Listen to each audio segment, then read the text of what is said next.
Hey, hey, what's happening, everybody?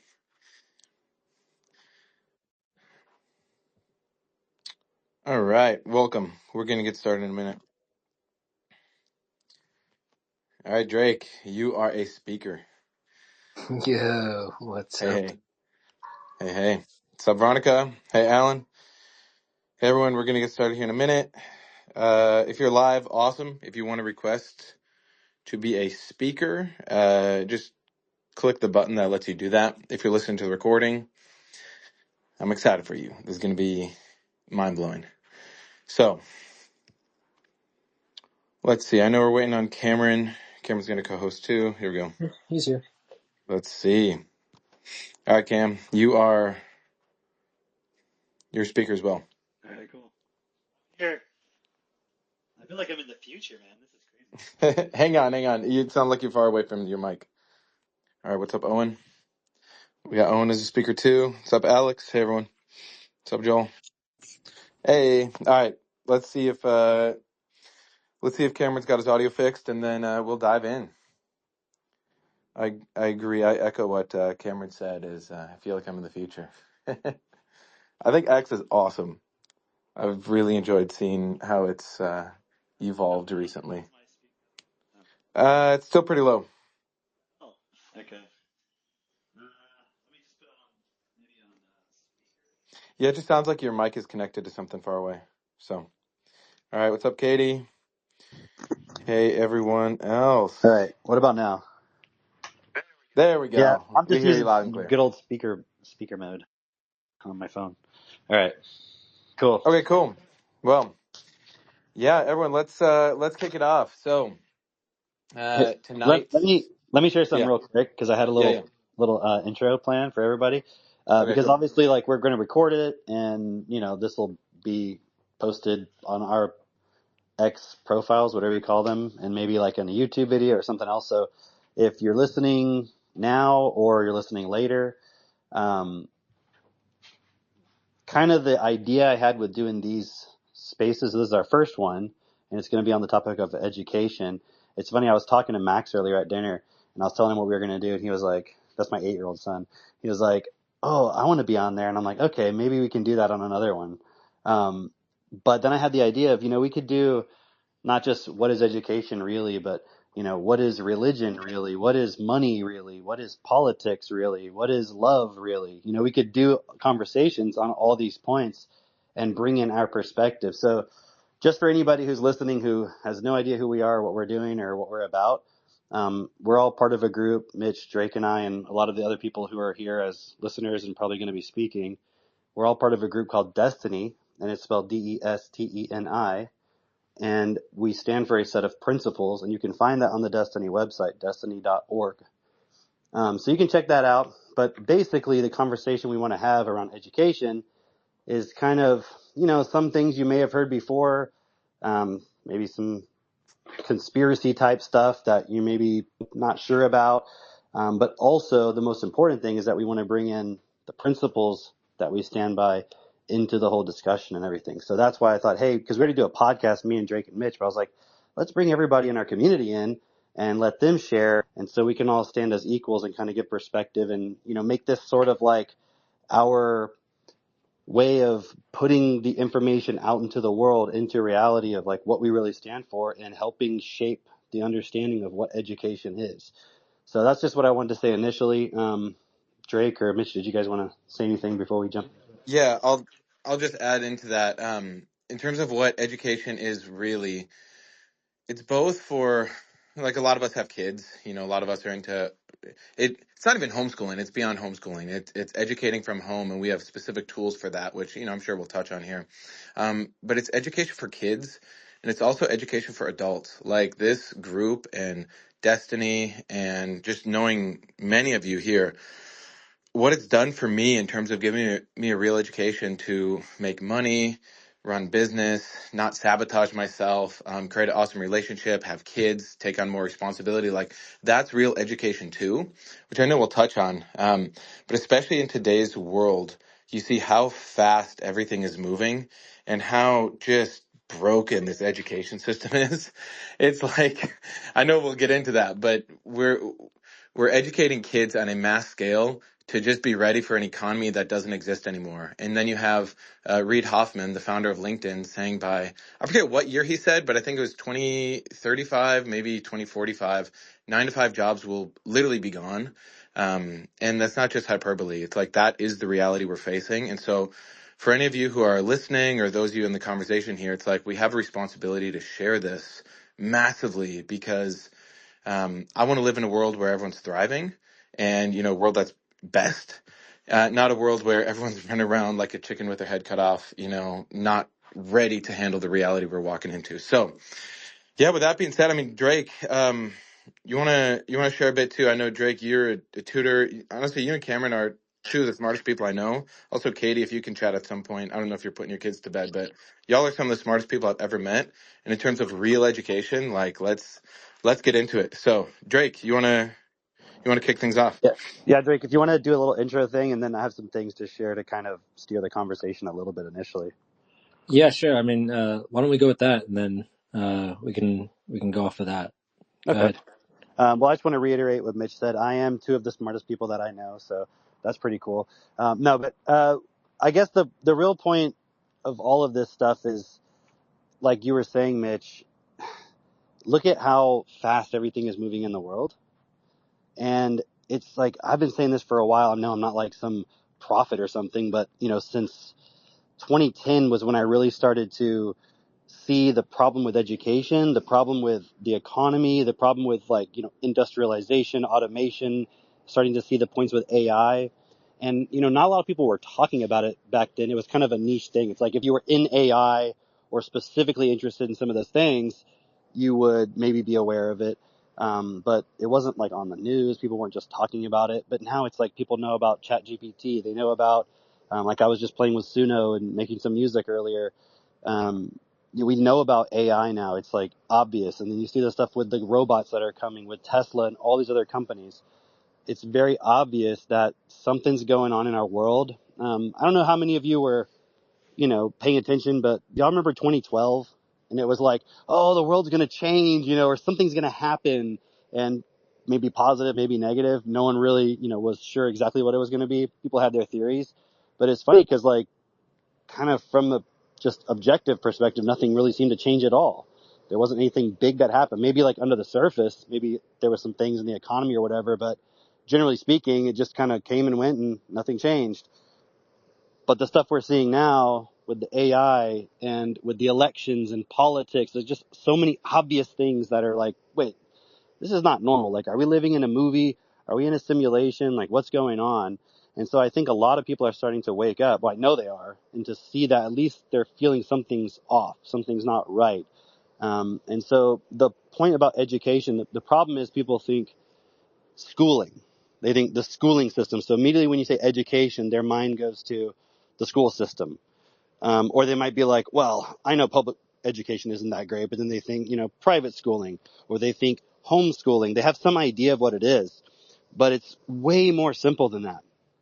Because at the end of the day, the reason why people are feeling so much insecurity and anxiety and uncertainty about the direction of the world is because we all know deep down that I'm not even going to just say the average person, like literally everybody on the planet has no clue how to really move our society, you know, the world, everything in the best possible way. It's like everyone knows everyone's fighting with each other. No one's on the same page. No one really understands the whole picture. Everyone kind of has their specializations. And you have people like Elon Musk who are really smart and they understand a lot about some things. But, even him, I see him half the time getting corrected by his own community notes on his posts on X. So it's like he doesn't know everything. And so the whole point about, just to kind of really put my 2 cents in terms of what is education, it's really your ability to understand everything around you. And that comes down to every word. Because if you do not understand every single word, you're going to have missing bricks. You're going to have gaps in your understanding of things. So you won't have the confidence to pick up a book and feel like, okay, I can read this, I can understand it, or pick up a research paper, or pick up a law or a government document or a report and actually do your own due diligence and say, hey, do I agree with this or not? Instead, we tend to just give our authority away to people that we perceive as experts. But again, another one of those big upheavals that we're seeing now is that, fuck, man, it's like, are all the experts wrong? You know, like I saw Elon Musk posted something about the mainstream media, and it was like, it's not, they're not just lying about the things, that you know about. They're lying about everything. Don't assume just because you found something, oh, I know about this subject, they were lying about that. No, they're lying about every single thing, because the purpose of media is to take advantage of the fact that people actually can't read, they can't process information, and so they need to be instructed on, this is the narrative that you're going to live by and that you're going to accept about reality. So the point of changing the education system, or just rethinking the way we think about education, is to really look at the fundamentals of, okay, how as humans do we understand the world around us, and then supporting everybody to get to a point of equality in that, because that is the only way that democracy is ever going to work.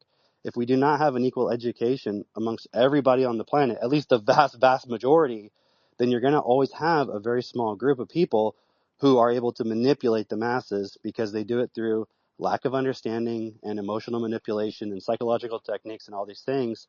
And, we can go into a lot more. And that's also kind of why, I started off by saying we can have a lot of these discussions, because there's like literally the education is connected to politics, health, money, religion, everything. So it's so easy to go off topic, right?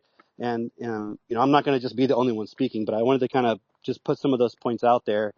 And then I guess we can see who else wants to, share right now. Or also, just for those of you who want to talk, if you just want to give some perspective, or like, hey, you have this cool thought, something you want to share, something you think people know or should know, or maybe you just have like a story of like, hey, this is what my education was like. Here's what I didn't like about it. Here's what I see could have been different. So we're not really trying to have a very specific conversation. We just want to discuss the point and kind of put it out there and see how it goes. Yeah, All right. if anyone wants to, like, you can raise your hand here. I know a lot of you, it's your first time using Spaces. You can raise your hand if you have something to share, and then I'm happy to call on people. One other point I want to bring through is, like, I know a lot of you and a lot of us out there, you do see the value in ongoing learning and like educating yourself. And so you'll do things like read books or buy courses or go to seminars. And like I was a fiend for that back in the day. Like I would read like crazy. But in terms of my ability to actually apply that, it was always lacking. And over time, you just kind of like accept, like, shit, it's hard to learn. It takes time to learn. It's not really possible to really change. And then we create these glass ceilings for ourselves, where we'll sabotage ourselves, or there's a certain amount of income we can make, or there's a certain type of person you never get along with, or you got to get frustrated and have these patterns, whatever. But a real education, and like Cameron's saying, that ability to understand everything going on around you. When you can understand stuff, it's really not hard to make money. When you can understand stuff, you can have a really awesome relationship with the people around you. You can be a leader in your community. And that's really the bigger goal of this, is create a really highly educated group, change the culture, change the narrative. Over time, we can look at changing politics, changing policy. But it really does all start with this root, which is education. So, all right, cool. I see, Joel, you got your hand up. And for anyone else, yeah, you can request to speak. But if you got your hand up, I'll call on you and we'll go from there. We'll keep it pretty free flow. All right, Joel, how you doing? Yeah, what's going on, everyone? Hey, hey. Hey, Joel. So, yeah, when it comes to education, I think a good point. I was in France not too long ago having conversations with a lot of people. And one of the things that came up is like we weren't even agreeing that there's a common reality that we all share. And that's a pretty big problem with education, because we're not even talking about the same things. It's just like illusions that we've created for ourselves and thinking that's reality. And as many people know, like movie The Matrix stuff, there is a lot of that that's true. And we live in a simulation to a certain degree in our own minds, but we live in physical reality. And kind of what Cameron's talking about, how our understanding of our environment, reality, and that's real education, 100% agree. And when we are lacking education, that actually creates a lot of consequences on everyone else. Like we're all connected, and if I if I have a car and I don't know how it works, I don't check the oil and things like that.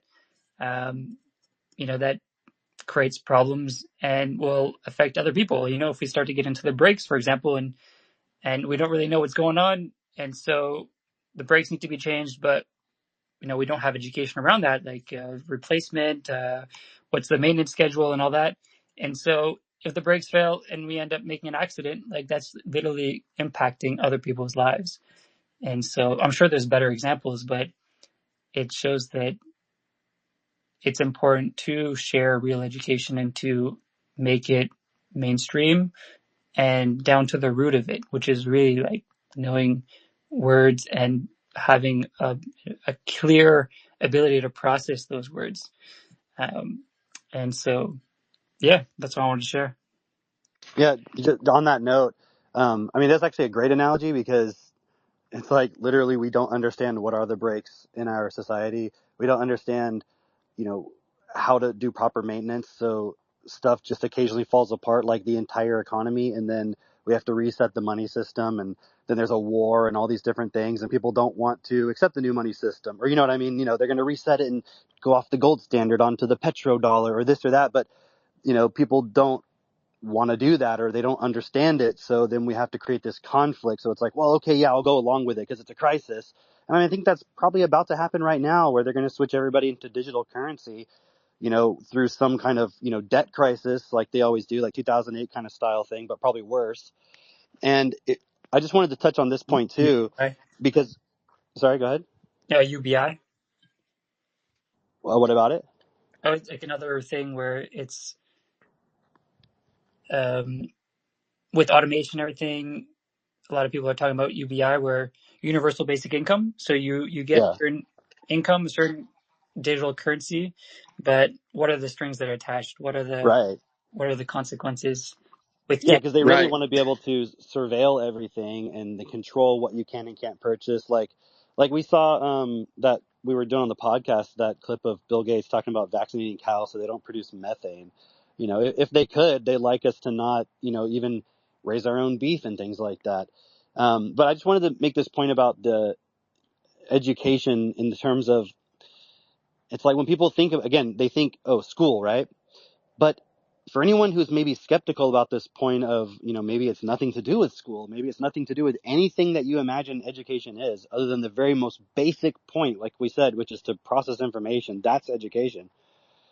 Look at, for example, something that you've seen recently. I can't speak for everybody. Everyone might see a different point. But, for a lot of us, like seeing the whole thing going on with COVID and just all the bullshit that was going on around that, a lot of people realized, like, oh, a lot of these doctors and scientists are just saying whatever they think they're supposed to say. Maybe they even believe it, but they don't actually know it. And now I'm seeing all this stuff coming out with, about ivermectin and just crazy stuff that it's like been so suppressed, but people feel like, oh, well, I'm not the expert. I can't understand it. So I'm going to assume that the doctor or the scientist understands it. But literally their whole motivation is just based on money. And you might have this idea that, oh, scientists, they're so noble and all this shit, but that's just a total fantasy. They're just like everybody else. They have their own ego desires to be famous, to make a name for themselves, to get a nice career, to put their kids through private school and, summer camps and all this other, have a nice car, a nice home. They're just like everybody else trying to survive. And so that's what it really comes down to, is like we have a survival based system and everyone is competing to survive with each other. And so we're not even actually interested in an education system that would be equal for everybody. And again, when I say equal, I mean, like, imagine everybody being able to read any book or read any scientific report and understand it and actually see, is this bullshit or is it real? Being able to understand physics, engineering, medicine, any field. So you're not just singularly focused, where if something's outside of your field, you're totally lost. That's how the system, and again, sometimes I might say they, but it's not really some specific group of people. It's a system, a machine that runs. Even if all the people who are running it died, they would just be replaced by somebody else who's willing to do whatever the system demands. So it's almost like an automated AI system that's running our world right now. And we're just kind of giving permission to it to keep running as is because we're not questioning it. And we're not standing up and saying, no, those laws don't make sense. We should have laws that are actually best. We should have systems that are actually best. Everyone should have their basic needs met. And then, like you were pointing out, Joel, they're going to come out and say, oh, everyone should have a UBI, but only if you don't say this or do say that or do this or don't do that. It'll be a point of control instead of a point of, hey, let's actually support everybody to have what they need and start to become creative and have a really nice life. So I just want to challenge that point for everybody of, education is not the shit you learn in school. It's not the stuff you learn in college, because all of that stuff, maybe some of it is true, but a lot of it is influenced by a system that just wants to survive, just wants to make profit. So it's not really looking at what is true and what is best. It's looking at what is expedient to the money system and keeping that alive the way it is. So just as we kind of talk about it, really consider that point of education is so much more fundamental, and the way it's set up, it can never be equal because everything's graded on a bell curve. Not everyone can get an A. Not everyone can be top of the class. Not everyone can go to Harvard. So it's not based on equality. Okay, so that's just my other 2 cents. Who else wants to talk? I see Gaitan's got your hand raised. There you go. Yes, hi everyone. Yes, such cool There's some point background noise going on. uh, on my side. I don't know. Maybe it's yours. Yeah, I Mm, think it's on your side. Okay, whatever. That's fine. That's cool. Go ahead. okay, maybe my microphone. I don't know. But yes, it's so cool to be looking at education from that point of what it really means, which is your ability to process information, to understand information coming down to words. It reminds me this, like this morning, my kid, my son, my 2-year-old son was having his smoothies, and on his smoothies cup it's written coffee. And then he looked at her mom and said, "Why is it said coffee on my cup?" He is actually 2 years and 10 months old, and he said, "Why is it said coffee on my cup?" And then Emily has to explain to him that no, yes, it is said coffee, but you do not have coffee on your smoothies. Actually, uh, in fact, he asked, "Is there any coffee in my cup?" And Emily said no. And she said, "But why is it said coffee on my cup though?" And Emily goes, "No, there is no coffee. Sometimes they use that same cup to sell coffee, but when I bought the smoothies, they put it in that cup." So what I'm trying to point out here is that's education. He he was able to read that word and process that. If it said coffee in this cup, so maybe it's a coffee. There is a coffee in my cup. And Dad always said that kids can't have coffee. So I think education also comes down to your ability to understand what is happening inside, around you, and be able to ask question about it. Not knowing all the answers, but being able to ask question in order to get the answer. That's the point I just want to share real quick. Yeah, that's a really good point, because just that point of people not really being able to read, like maybe there's a medical term, when you look at it, you're like, I don't know what that says. And then you just go into a point of inferiority, and you're not even going to ask a question about it because everyone's operating from this point of, I don't want to look stupid. And a lot of that comes from, I would say primarily our education system, also parenting, but that's kind of just because we're going along with the education system. But there's this point where we have to compete with each other. We can't look stupid. It's going to go on our permanent record. We can't do it over. And so we always have to seem like we know what we're talking about. And again, that's why when you look at the experts, they're just always acting like they know what they're talking about, even if they know they don't, because they have to maintain that point of authority. So again, if everybody had that ability to just understand and read, they'd be like, dude, I know you're full of shit. Right? Who else? Yeah, it looks like Jude, you're up next. Also, if you're a speaker, I think we can only have 10 speakers max. So if you do want to keep speaking, keep as a speaker. But if your point is done, you can like undo that and then Unspeak create yourself. space for other people. Yeah. Cool. Yeah, we got Jude. How you doing, Jude? Hey, good evening. Good evening. A lot of cool points shared so far. What I wanted to look at is, first of all, what people think education is right now.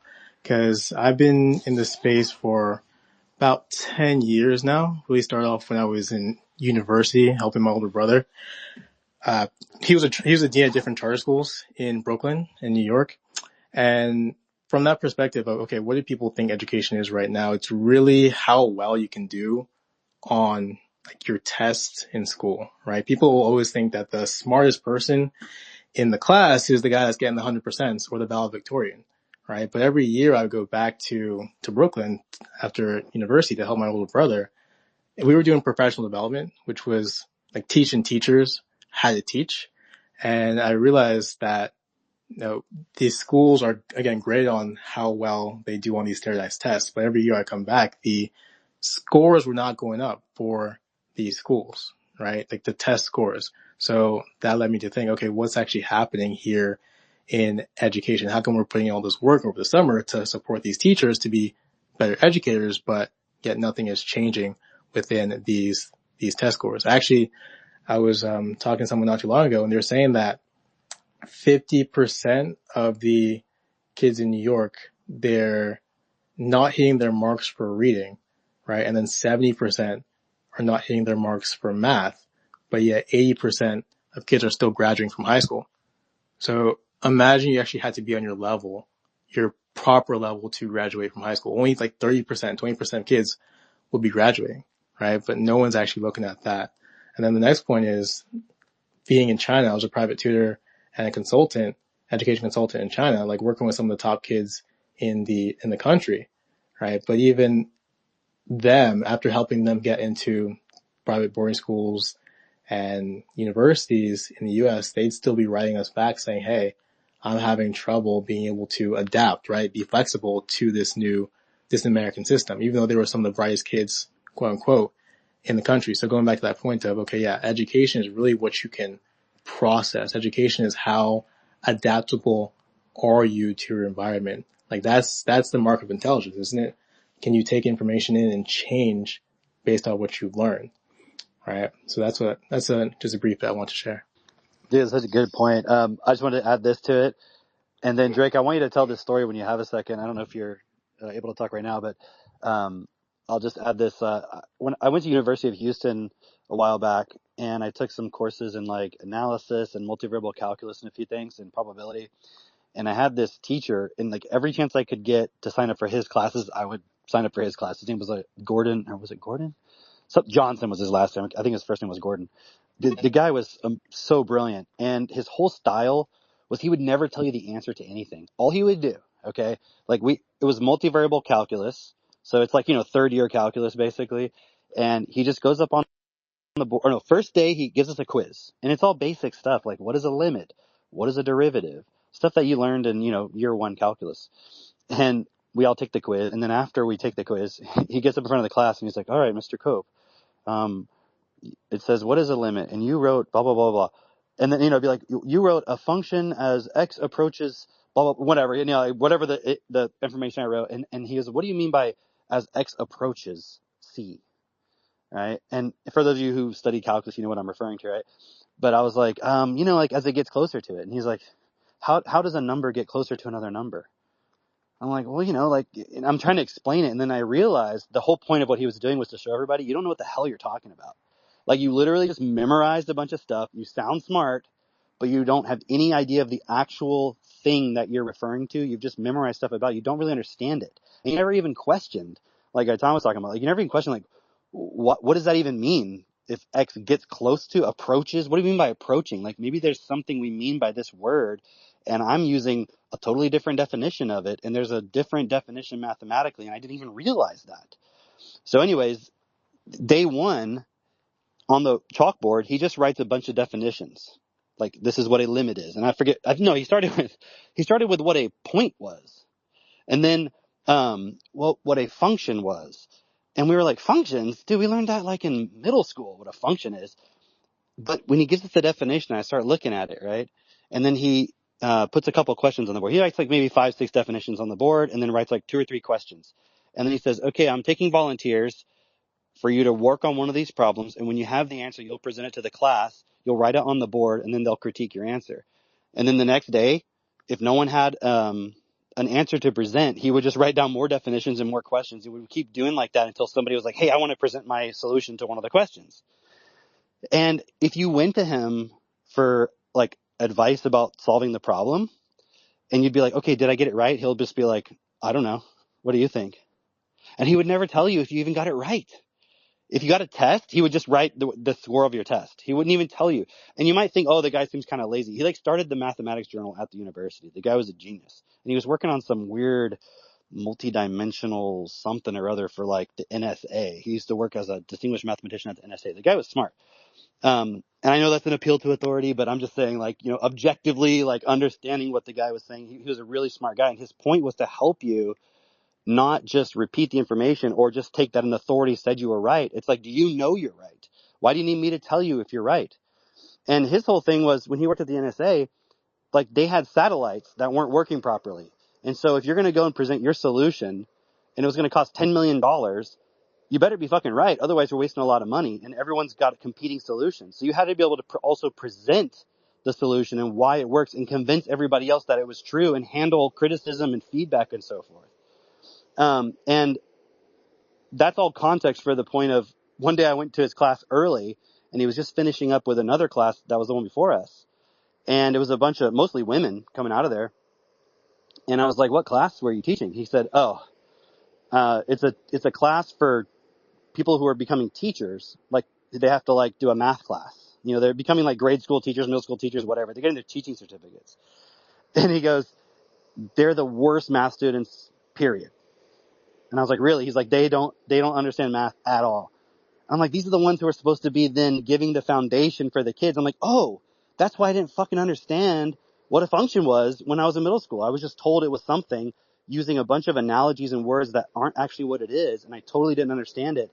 That was going to limit me if I had decided to pursue mathematics. That would have limited me so much and I wouldn't even have known. Okay. So anyways, Drake, if you're there, you know that Yeah. story, with the SAT stuff and like, I don't want to spoil it, but, Hey, we're looking I'll tell you. I'll tell you a different story real okay, go quick, ahead. and then I can whatever story you want me to tell, I'll tell that one too. But it just reminded me when you were saying that I knew someone who was trying to get into hospitality, and she had basically appealed to the school to try and get into hospitality. She'd said that's what she wanted to major in, and the school told her no, she could not do that because she couldn't pass. I think it was like basic algebra. And so she had taken a bunch of tests, tried many times to pass this test so that she could pursue a career in hospitality. And they just told her, hey, listen, you need to pick a different field because this is not working out for you. And guess what field she ended up going into? Advanced math. Teaching. She went into teaching. She became a teacher. Hold on. Now she How did they teaches not your go, kids. hey, how did they not go, you can't pass this math test, this is not a field for you? But they were like, no, you're fine. What? Yeah, you could totally be a teacher though. And it just goes to your point. Like, it's like she couldn't do anything else. Like hospitality is like, working at a hotel or maybe a restaurant or something. I'm not downing that. I'm just saying like those people need to know more than the teachers do. They have higher requirements than for teachers, at least at the universities here. And I just found that Well, insane. okay, but now let's just look at that for a second, everybody. That's the reality of the system, is that the teachers actually don't have to know much. So what is it they actually have to learn? And then you look into the curriculum of like becoming a teacher, it's just classroom management. They're literally just how to manage the behavior of groups of children. It's not really about learning. That's why, you know, during the whole COVID thing and then all this, other stuff going on with like transgender ideology stuff being taught in classrooms and woke ideology and all this other stuff being taught in schools. And parents are like, oh, I went up there and I complained. And I'm like, hold on. You put your kid in school, which means you don't think you can teach them better than the school can. Therefore, by default, you're saying you're not qualified, or at least as qualified as the school, to decide what your kid learns. But now you're going to come in and say, well, I don't want them to learn this. I don't think they should be learning that. It's like, well, how do you know? Like, do you know how to educate your kid? And they're going to say no. I mean, can you do it? Can you homeschool them? They say, no, I don't know how to do it. Then what right do you have, logically speaking, to then question what the school teaches? I mean, obviously the whole thing's bullshit. I'm just saying, you see like the logic of my point. And my point being, that is how the system is set up. It's just the teachers are there to manage the classroom, to make sure that the children behave a certain way and learn certain behavioral patterns. They're not there to make sure that every child becomes a genius. Most people don't even think that's possible in the first place. And then you have to ask yourself, is this all by design? Like, is the entire way we think about education specifically designed so that we will never be able to solve all the major problems in our world because everybody's getting their foundation from people who don't know what the hell they're talking about? It's totally insane. And then the reason I was thinking about that other story, Drake, was something Jude said, but I was just thinking about this point of how the standards are getting like lower and lower. And I mean, back when I took the SAT, it was actually hard, Yeah. you know? Yeah. Yeah. No, it's really crazy. I was talking with another tutor about it, and I was asking him like, hey, do you know about this calculator, on the SAT? So when you take the SAT now, it's digital. You bring in your own computer and you take it on that, and they provide you with a calculator that literally, when you're taking the math on the SAT, you click this button and it brings you to a graphing calculator that is insane. You can literally just type in, if you wanted to do, like, say you forgot what mean meant, which is like, average, so you take a bunch of data points and it's asking you for the mean. You can literally just type in the word mean and type in all the data points and it gives you the answer, like, just like that. And that's like Dude, one of the simplest things that it you know what's does. crazy about that is like, growing up and people would say like, oh, well, when you introduced the calculators, everybody became stupid. And I was like, well, I mean, to a certain degree, you still had to know what to do with the calculator. You know Yeah. what I mean? Like if you're doing calculus, you have to know like, oh, well, I'm trying to graph these two functions and find the point where they intersect, or I'm trying to find the part where it's the maximum, the highest point on the curve or whatever. I mean, you still have to kind of know the point of what you're trying to do, but it was crazy when you showed me that calculator on the SAT because you can literally, you don't even have to know. It's like you just take the words in the question and you can just start typing them into this calculator and it'll just show you the answers. It's so insane. I literally was like, dude, this can't be real. It Yeah. was totally. I Yeah. used to be a tutor, so it's not like I'm totally surprised you can use calculators. I mean, it was like totally insane. And that point you were telling me about this kid, well, I don't want to spoil it, but it was just Well, I mean, okay, so I'll tell you this, cause, this mom had asked like, oh, if you could help my son or whatever. And I was like, yeah, sure. So, I asked her like, what he was scoring, and it was pretty low. It was like 900 or something like that. And, I was asking what was he having problems with, and it was the math portion. I was like, well, okay, I can show you how to get a higher score on the math portion. I'm not going to be teaching him math though. And she's like, no, that's fine. And I showed him, cause I was just watching, okay, what are you doing when you get to this math section? And I was like, okay, answer this question. And virtually every question he would turn to me and go, I don't know. I'm like, really? And he's like, I have no clue what to do here. And then I showed him how to use this calculator and he was like, oh, wow, this is so easy. And literally after that, he was getting most of them correct. If he knew how to put it in the calculator, he was getting it correct. And that just kind of blew my mind because, I mean, like you're saying, uh, I found that people, or students today are dumber, just to put it bluntly. And I've been seeing that over the years, and I would say that to people, and they didn't see it. And I guess because I was so close to it, they couldn't see it, but I could. Now it seems like everybody's aware of it, right? But it's so crucial and so critical to have that information be available at your mental fingertips. Like, just easy math, like multiplication or, just understanding certain words. If you're not able to do that, it's like, you're going to get taken advantage of. Obviously, somebody out there is going to think faster. They're going to be able to do more. They're going to be able to see things that you're not able to see. And I find this like, uh, I, I talk to parents all the time, or like I'll make Facebook posts. That's usually what it is. I'll make a Facebook post in like some like dad group or something like that. And I'll ask like, how important is it to you that your kid's smart? And I find it so funny. Everybody's always like, oh, smart's not that important to me. I just want my kid to be happy. I'm like, okay, so if they're dumb, and they're not able to get a job. They're not able to communicate well. Like, are they going to be very happy? You know, it's like the way I'm looking at it, education. Okay. We've got this whole make America healthy again going on, with, RFK and Trump and all that. And a lot of people are on board with this.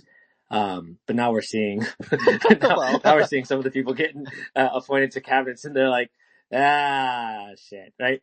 But regardless, you can't make America healthy with the same thinking that got us here in the first place, right?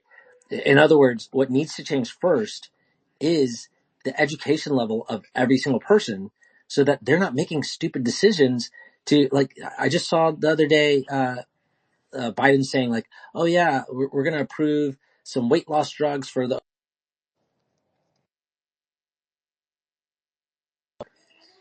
that's sad because I know a lot of people that is their only solution rather than being able to see like, oh, I maybe could eat a little healthier. There are some exercises I could, like just having the basic common sense of getting their health back. yeah, And but if you I mean, don't have a good education, you will lose your health. but even Yeah, go even ahead. like, you're right. But even the point of making the right choices and so forth. You look at what are the choices that are available, and then that goes to the bigger picture of like the entire system we live in. Because make America healthy. Okay, why are there fucking poisons in all of the food in the first place? How Right. did we Yeah. get to a point collectively that we allowed that? And I mean, I'm asking rhetorically because it's kind of obvious actually if you look at it. It's like nobody's paying attention. No one could even pay attention if they wanted to because they couldn't even understand what is proper nutrition, like what is food that is best for your body and is not. And they've just said, well, the scientists, they know. But all the scientists are working for all the food companies putting all the fucking poison and chemicals in the food. And this is what's happening in every area of our world. And then we look to some kind of leader like they're going to go and save us. But I guarantee you there's some deals being struck where it's like, okay, now this new technology is going to be introduced and that's going to help everybody. Just like those weight loss drugs. It's like, okay, they help with, heart disease, not overweight, taking it thinking that they're going to help with their heart disease. It's totally insane. It just, if you're a highly educated person, you're going to have a better life for yourself. It's like if everybody is highly educated, meaning they can understand things and they have their processing ability is so high that they don't have time to understand something. They don't need to take a lot of time to understand something because there's so much out there to understand. But imagine, for example, just a scenario where every single law that was going to be passed, and actually every single law that exists right now, let's say at the federal level, was put on a website and everybody could go vote on it. And once it's reached a certain, or if proposed a new law, it could be put online and everybody would vote on it. And there'd have to be a certain threshold that'd be reached for it, like any decision could be made about it. And you would want to ensure then that people fucking understood stuff. But nobody would even trust each other. Just like that point you said, the parents are like, well, I don't know if I care about them being smart so much as, them being happy. It's like, that's how much we've given up on the idea that you can make people smart. But then why do we have an education system? Is it just a filtering system? Is it just a system where you put a bunch of people through it and then the elite can filter out, okay, who are the ones that can memorize all this shit? And then they'll be the salespeople and they won't question the system. Everybody else, you're just going to be the workers. And if you study the history of the education system as we know it, like in the sense of compulsory schooling and so forth, that's exactly what it is. It's just a bunch of industrialists that got together and were like, we need to train workers for factories in cities. And they're like, what are factories? What are cities? They're like, exactly. We need to make people be able to function in these things that we want to create because we can't create them until we have a bunch of people who are compliant, who want to sit in a room all day and not question the authority and are not distracted by trying to read a whole bunch of stuff about lots of different things.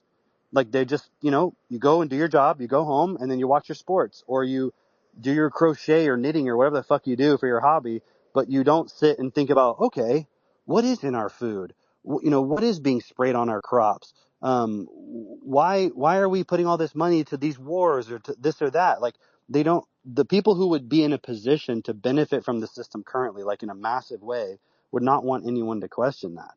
So there's the level where, yes, education is important for you at an individual level, but I would say, and I'm just speaking hyperbolically, but it's like 99% of all the things that happen in your life have nothing to do with your own personal choices. It's a fucking system. Like, if you're like, oh, I want to eat healthy. Okay, how are you going to do that? Well, I'll go to the grocery store. Well, do you fucking control what's in the grocery store? You don't. Do you even control what grocery stores are in your area? You don't. Do you control, if you go out to eat at a restaurant, do you know who supplies the food to the restaurant? So even if you think you're making a healthy choice because you're eating a salad, what the hell was sprayed on that lettuce? Is that a GMO, turnip that you're eating? You have no control over any of that. And all those decisions that would affect all those things that are influencing your life are being done purely in the name of self-interest, profit, survival, competition, money. They're not being done within the consideration of what is actually best for everybody.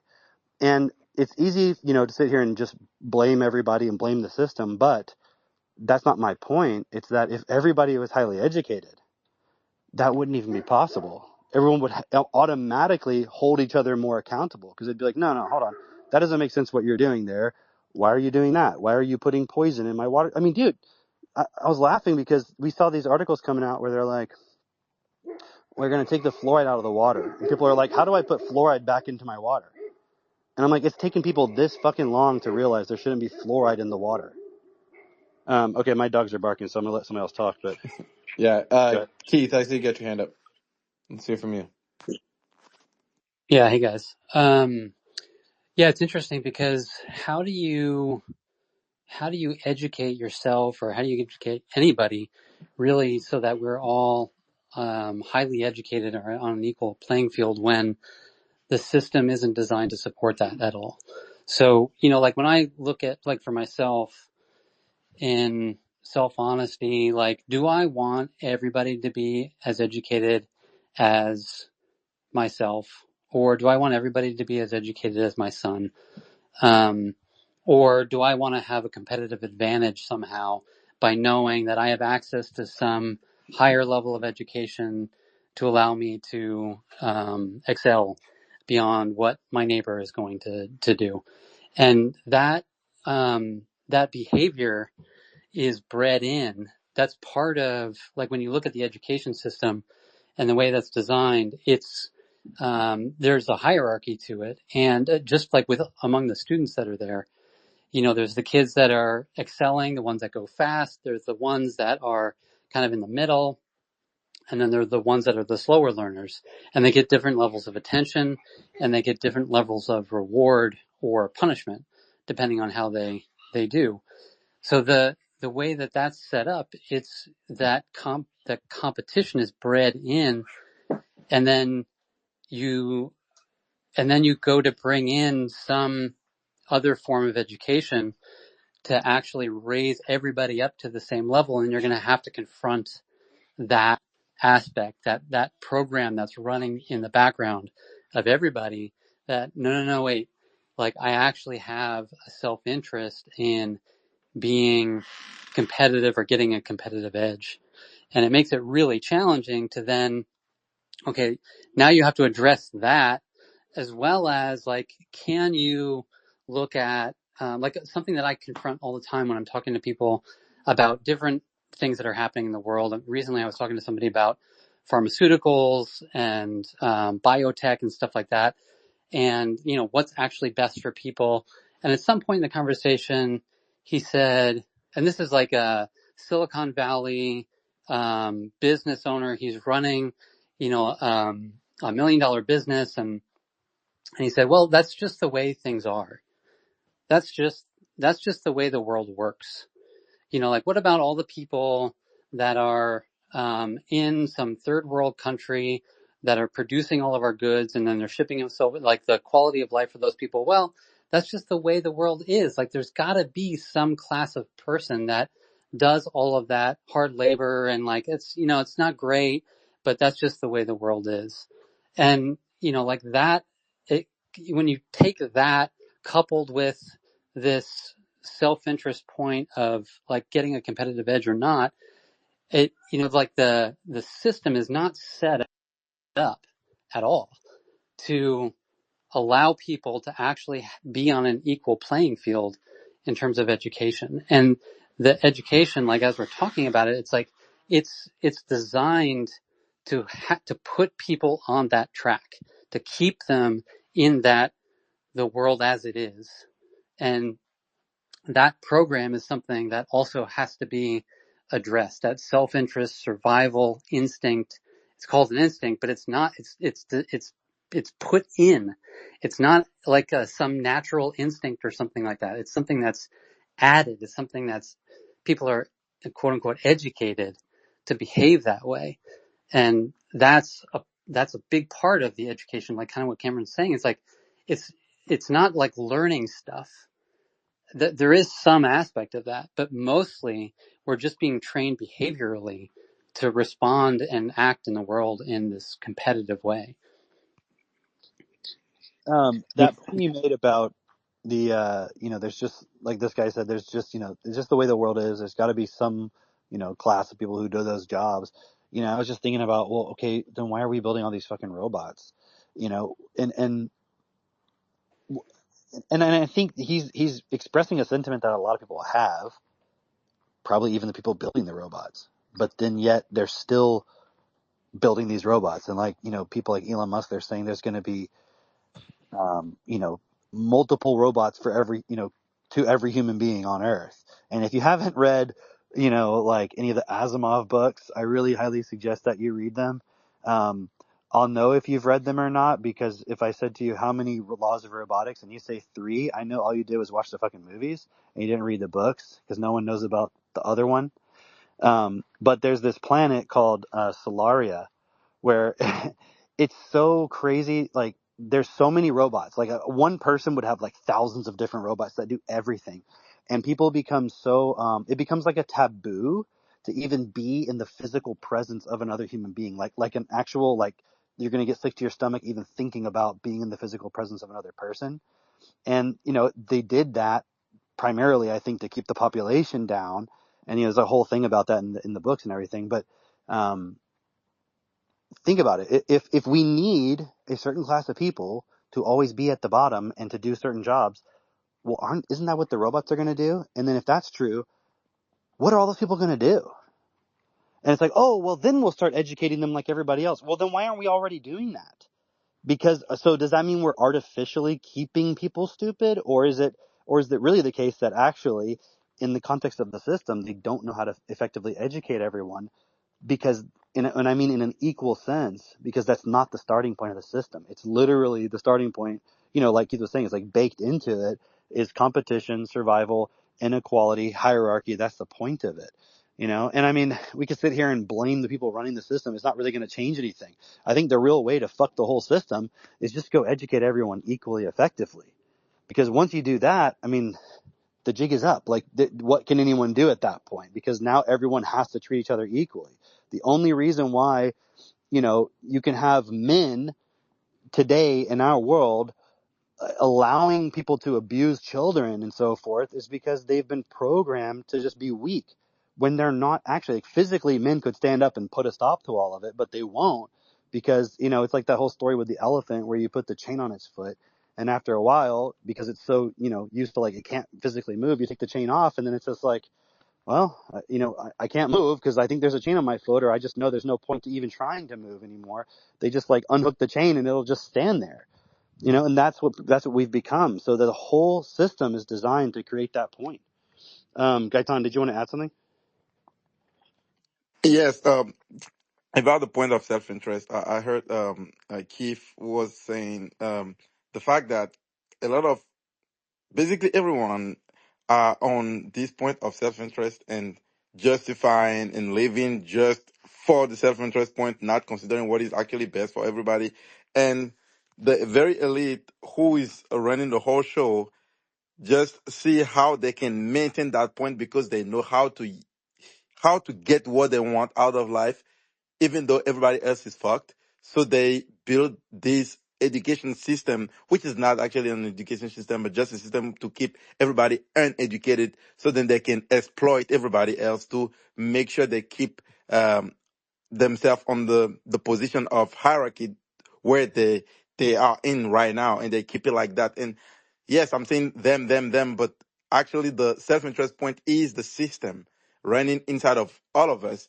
And because we are not educated actually to question that self-interest, we keep ourselves in this position of kind of energy consuming machine, just running after money to keep surviving in the system, not actually asking questions about how we can actually change the system to make it best for everybody. And since we are not doing that, and we're just focused on, oh, how can I keep paying my bills, and how can I keep having food and make sure that I am set and I am good. Meanwhile, we have the third world war coming, and 20,000 kids dying, 20,000 kids dying every day.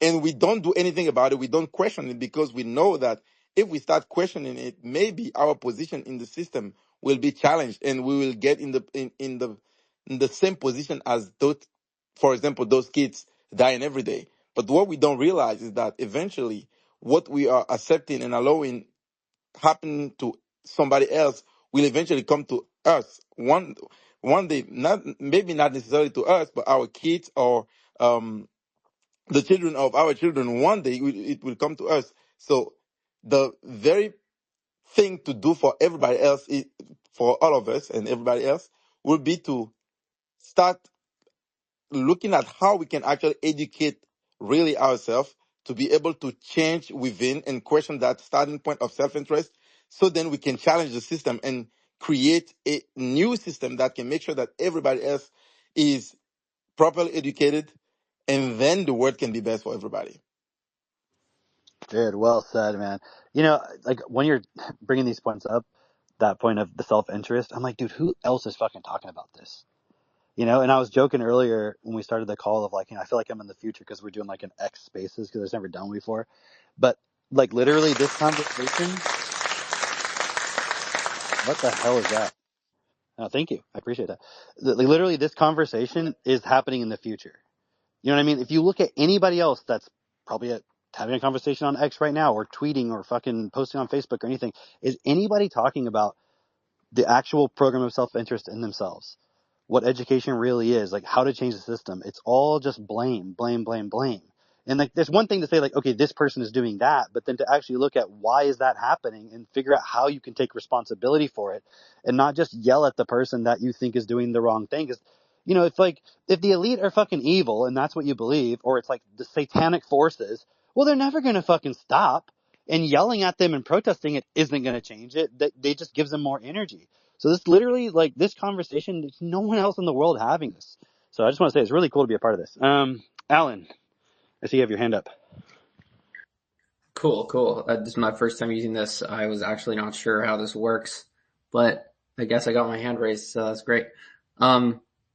Yeah, I love everything that you guys have talked about so far. I just want to bring it back kind of to a core point, which is what differentiates us and our understanding of what education is from everybody else. And it's basically just this concept of we know how to take information and actually apply it, versus everybody else. And even doctors, lawyers, scientists, a very minute amount of these people even have that ability. And when I mean like the people who might have that ability would be like an Elon Musk, or the people who are really in charge of things. Basically, if you look at, we're talking about changing the system. It's not a foreign concept. People have talked about this for generations and generations. What differentiates us to those people is we actually know how to change. A lot of people just tend to give up on this idea of, hey, let's change the world, because they've tried to go out there and maybe change themselves, improve their lives, improve themselves. And then what it comes down to all the time is they get shiny object syndrome, because they'll go through this course or they'll study this material and they'll try to get the result, and then it just doesn't work for them. And then they go to the next one because it looks good, and they're like, oh, this is going to work for me because this last one didn't work for me. And then they go and they study it and they learn it, and they're like, this sounds great. And like 3 months later, they're searching again because they don't know how to apply it. They don't know how to take the information and actually turn it into livable action. Because all the information in the universe is out there. All the answers are out there. But the problem is that nobody's actually living it, right? And we also talk about let's treat everybody equally. Let's create a system of equality. And that would be so much better than the system that we currently have, which is just self-interest based, take. Everybody's just looking after their own good. Now, what's funny is that concept itself, we've actually known about this for thousands of years. Again, it's not a new concept. It's Jesus's message. It's actually the message of a lot of religions. In science, game theory, there's a mathematical concept, in math, the category of game theory, where they show mathematically, they have these models where they have different participants, and they're like, all right, we're going to play out one model where everybody that's participating in this is just taking for themselves and is trying to get everything for themselves and doesn't care about anybody else. And then one person or a few people always come out on top, and then they get everything and everybody else has almost nothing.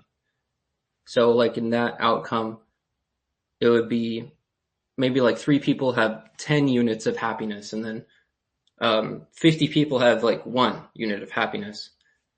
And then they also played out the same model, and they're like, all right, let's change it to where now everybody is giving and just focusing on, let's make sure that everybody gets, not just myself. And in that model, they found that the units of happiness from that model, I'm just using this as an analogy, of course, everybody had 100 units of happiness across the board because everybody was just giving. And so it's actually been mathematically proven that if you focus on equality and giving to everybody, you get a much better outcome for every single person individually than if you just compete. And then the model of competition, the people who are at the top and who have the best life, they're worse off than in the model of giving and equality than your average person. And again, this is all known, but it just comes down to people didn't know how to apply it and put it into action. And that's what we can actually do. Yeah, that's well said, man. That point of, it's an understanding in religions. The equality point, give as you want to receive. But how many Christians would then argue with you that, well, yes, obviously we should do as Jesus says, but, that doesn't mean we should have actual equality. That would be communism. We have like these buzzwords where we're like, oh, that would be something bad. And it's like, the only way, if I look at the objections, the reason why you would think, okay, we don't want some kind of enforced equality, that's like the DEI woke bullshit where you're like, okay, you're actually stupid, but I'm going to make you in charge of flying the plane. And it's like, okay, in that equation, clearly there's still an inequality of education here. So if you had an equality of education, meaning everybody was smart, anyone could practically learn how to fly a plane. Obviously, if they haven't learned to fly a plane, don't let them fly the plane. But if they can learn how to fly the plane, they could then take that opportunity, learn how to fly it, and then why wouldn't you let them fly the plane? But we have this idea, it's like this virus that we have in our mind of like, well, no, your IQ is set at birth. You can only be a certain level of intelligence. And like, maybe there's some level of that because of genetics, but we're not even scratching the surface of what people could potentially learn, even given all the things that are preset. We haven't, like, our education system is not even trying to make stupid people smart. It's just like, well, you're dumb. Oh, well, too bad. You're in a competitive system. I guess you can't compete. Oh, screw you. It's not even trying to help them. I mean, also I know you can do a lot more with somebody who's stupid. It's just a program.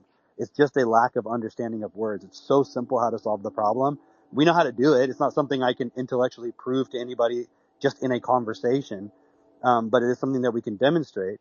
I mean, my kids are living proof of it. They're fucking smart as hell. Like, my 8-year-old has read every novel I've read. It's like, I mean, it's like I'm constantly buying books for this kid. And he's also running around being creative. I mean, for those of you who, on the call who know him, you know what I'm talking about. People on the outside may have no clue, but it's like we know how to make kids smart. And it's funny because I'm looking at that video somebody posted of Elon Musk. He was on Tucker Carlson, and his 4-year-old comes up. And I didn't know the kid was 4. And he starts like babbling, and you can't understand what the kid's saying. And Elon's talking to him like he's a retard. And I'm like, dude, how old is this kid? And my wife's like, oh, he's 4. I'm like, what the hell, man? My 2-year-old is way more intelligent than this kid. Like, speaks more effectively. He can already read letters and read some words and things. You know, I mean, it's like, so even these really, really smart people that we think are so smart, they do not know how to educate people. And I'm emphasizing that because the idea that, well, you're either smart or you're not smart is a myth. It is a fact currently because we do not have a system in place to do anything about it. So it's like kind of like de facto the truth. It's like, what can you do about it? But that's only because we haven't done what we could do to solve the problem. It's not because that actually is the way it is. Just like the idea of, well, human nature is X or human nature is Y. It's like human nature is whatever the fuck a human accepts themselves to be. And there can be a lot of reasons why they accept themselves to be one way or the other. But if you believe you have free choice, then you have to believe that human nature can change. So either you think you don't have free choice, in which case just move aside and let us, stand up and help everybody understand the truth, because you're basically inconsequential if you don't believe you have any free choice, or you do believe you have free choice, in which case now you have to take full self-responsibility. The problem is the choices that people are making are not informed by understanding the reality in front of them. So every choice is super limited. So the choice to have a world based on equality, it's hard to make that choice because we don't understand how humans actually learn, what education really is, and what the possibilities really are. And I just, that point you brought up, Alan, of like, we know this in the religions and all these, they have all these, they're basically platitudes though. It's like, oh yes, everyone is equal and everyone's important. God loves everybody. It's like, well, no, God doesn't love everybody. Apparently, look around. It seems like he only loves a very few small percentage of people because they have nice lives and everyone else is kind of fucked. And even the people who have the nice lives, they're constantly under anxiety that, the markets are going to crash or some war's going to happen or something's going to happen that's going to fuck with their money. So really, it's just a whole fucked up situation. And yes, we have these points, but everyone is applying them, like Alan was saying. They're like taking this information, like love your neighbor as yourself. They're like, see, that's why I give to charity. And it's like, that's not at all what the application of that statement is. But just the words themselves, like I think even the word love or give, it becomes like this weird emotionally charged word that a person can't process what it could possibly actually be if everyone gave to everyone equally. And that point of, well, then you're going to have the real smart people who know how to do stuff. They're just the slaves of everybody else. And it's like, well, dude, I'm pretty smart. I know how to do some things. I don't mind being of service to other people. Like, if you have a higher capacity for something, then you have a higher responsibility to this world. Just like if you look at a tree, it has the capacity to bear fruit. And so you expect it to do that. You're not like, oh, do you mind if I take a fruit? You're like, no, you're going to give me fruit. Like, you have the ability to do it. You should be giving fruit to everybody, or an animal, or some plant in your garden. That doesn't mean I think it should be forced. It shouldn't be. But then everyone should be making that choice to give as much as they can, because if you do that and everyone gives equally, the only point that's required is that you would trust other people that they're going to give. But if everyone was equally educated, why wouldn't you trust them? Because you'd be like, well, they know what I know, and they know what Alan just said, which is like they really understand if everybody gave, everybody would have, and we wouldn't have to worry. So, and if everybody's really smart and someone tried to take advantage of the situation, couldn't you shut it down real fast? But right now, it's literally people taking advantage of the situation all fucking day, every day of the week, all year round, and no one's doing anything about it. In fact, I mean, we're sitting here watching missiles being exchanged between Russia and Ukraine, like, and no one can do anything about it. Like, isn't that insane? Like, this is actually happening, and it's 2024, and it's still going on. And I don't think even the smartest fucking people on the planet even know how to stop it. Honestly, like you ask Elon Musk, hey, man, who's in charge of allowing this to happen? Who do we talk to stop it? He'd be like, I don't know. Like, is it Joe Biden? I'm not sure. I have no idea who's actually making this decision, who could stop it. Like, that's a problem. That is only possible when people are essentially retarded, but that's a totally artificial situation. Okay, who else wants to say something? I I see see some. Kyle and Alex. I see both you guys are speakers here. It'd be great to hear from both you guys. Yeah, I don't see any hands, but oh yeah, I see speakers. Yes. Okay. I don't know how to You're raise my good. hand on here yet, We hear Tal. you. Okay. Okay, cool. And, man, great points. It's great to hear from everyone and just everyone's different perspective, but it's all like in combination of, the same point, or at least together in oneness. But I would just, what came to mind as I was hearing like Keith and Alan talk, it made me think about, how like, um, personal development. I remember like after getting out of school, I thought like the next level of education was personal development. And it's just interesting even saying that now that I'm able to actually understand things for what they are and understand words and etymologies of things. Just even the concept is called personal development. So that just showing you how much like this system is all predicated to individualism and how clearly that doesn't work. Like the individualism is causing our system to be what it is today, where actually it will be best. But the thing is, people are so retarded that they can't see that equality and oneness will actually be best. And just even like with school itself, school is actually academia, and so that's just like the study of theory. And as I go door to door and see like so many children and parents that are illiterate and can't read, seeing parents that can't read, or even just to the point of seeing like 37-year-old parents, and this is not to shun them, but it's just to speak about what's the reality of what's going on in our country, but really in the world, is that had a 37-year-old lady do 12,000 times 12 with a calculator and got it incorrect 3 different times, and so I had to step in and just like, okay, hold on.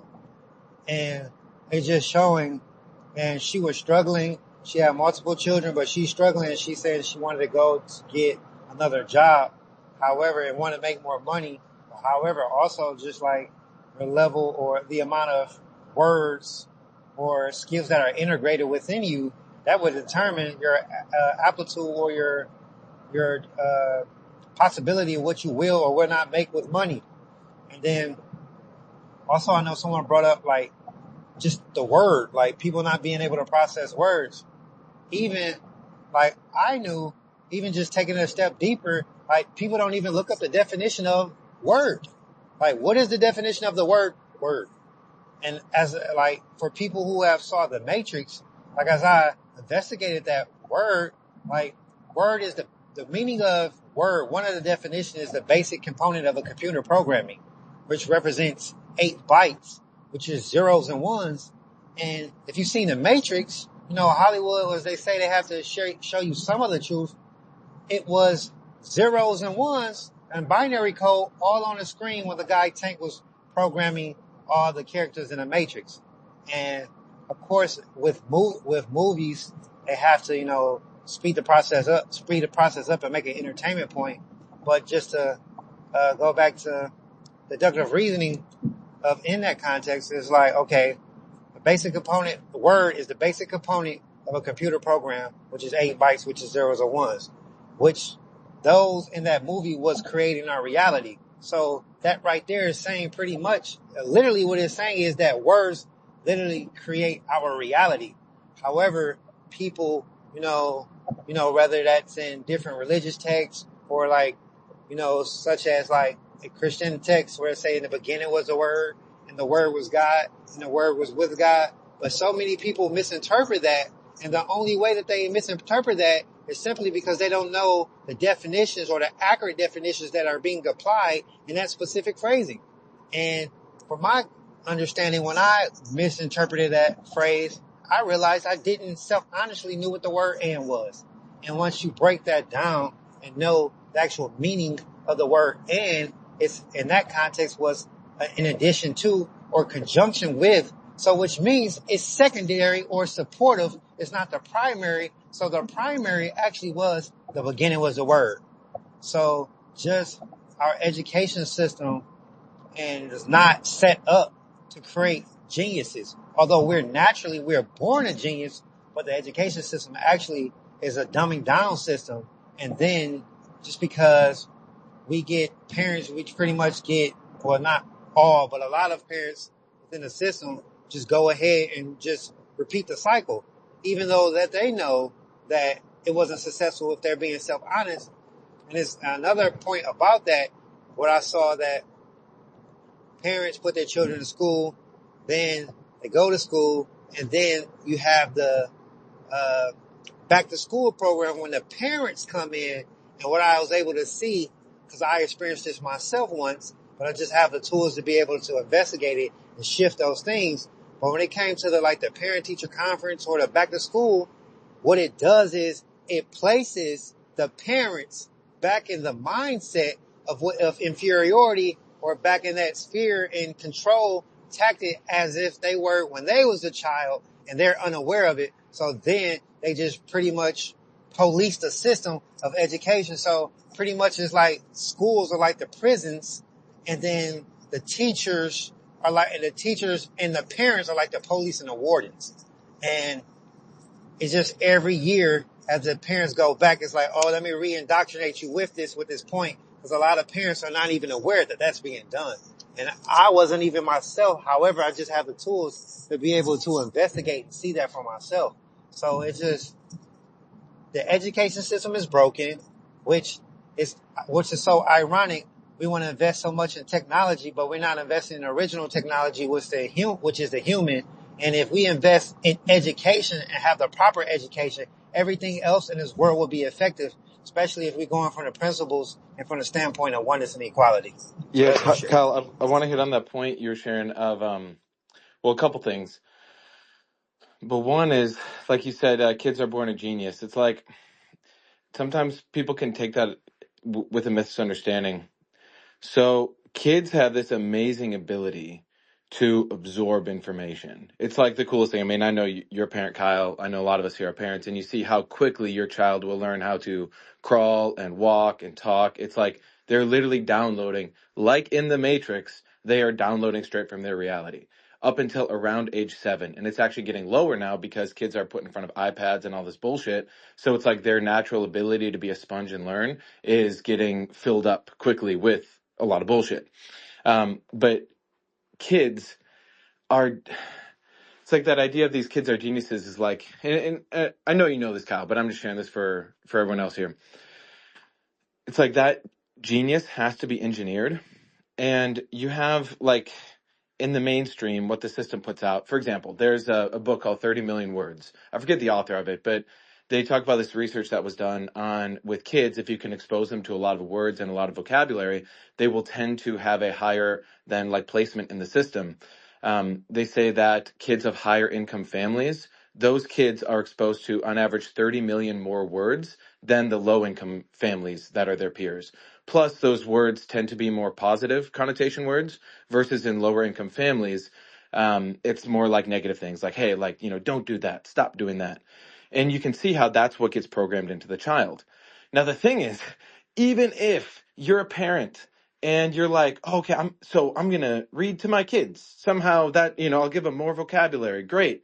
It's like, that's still not even scratching the tip of the iceberg, because what you're teaching them and what you're explaining to them is not going to be built within the context.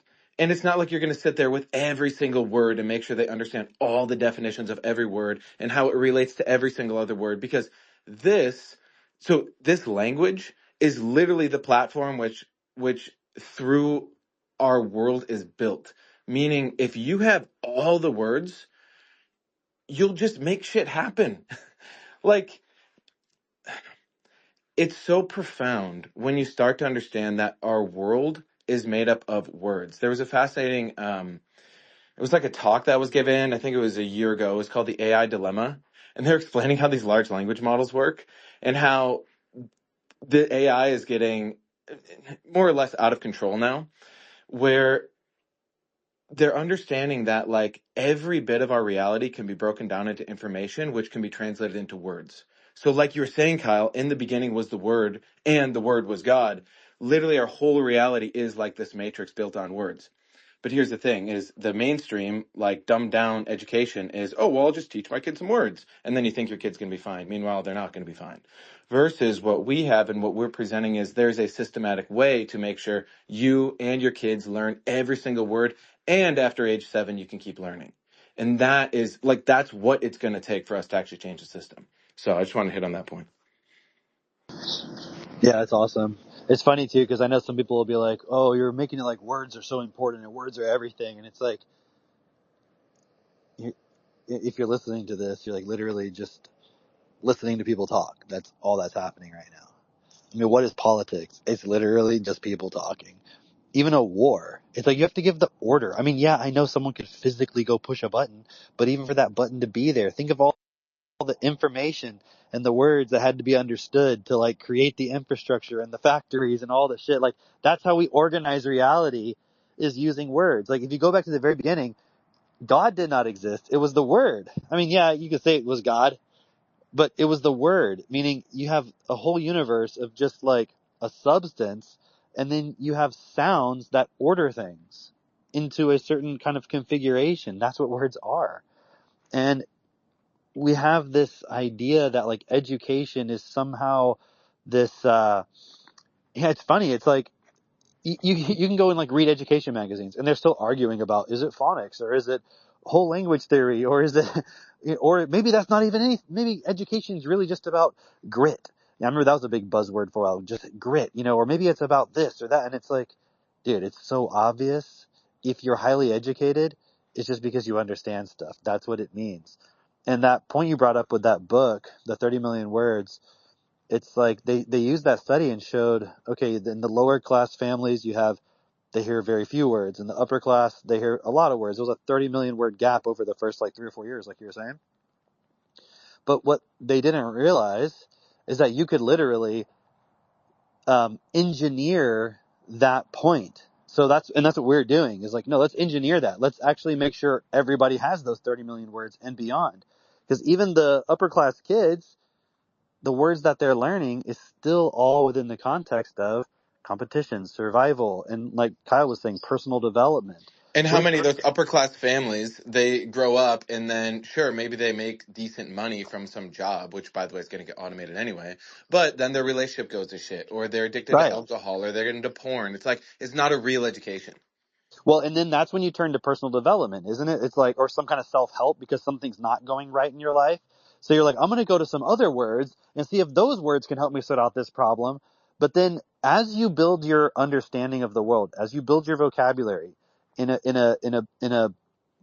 the realist sense of that, what happens is you start to see through the matrix, like I was saying.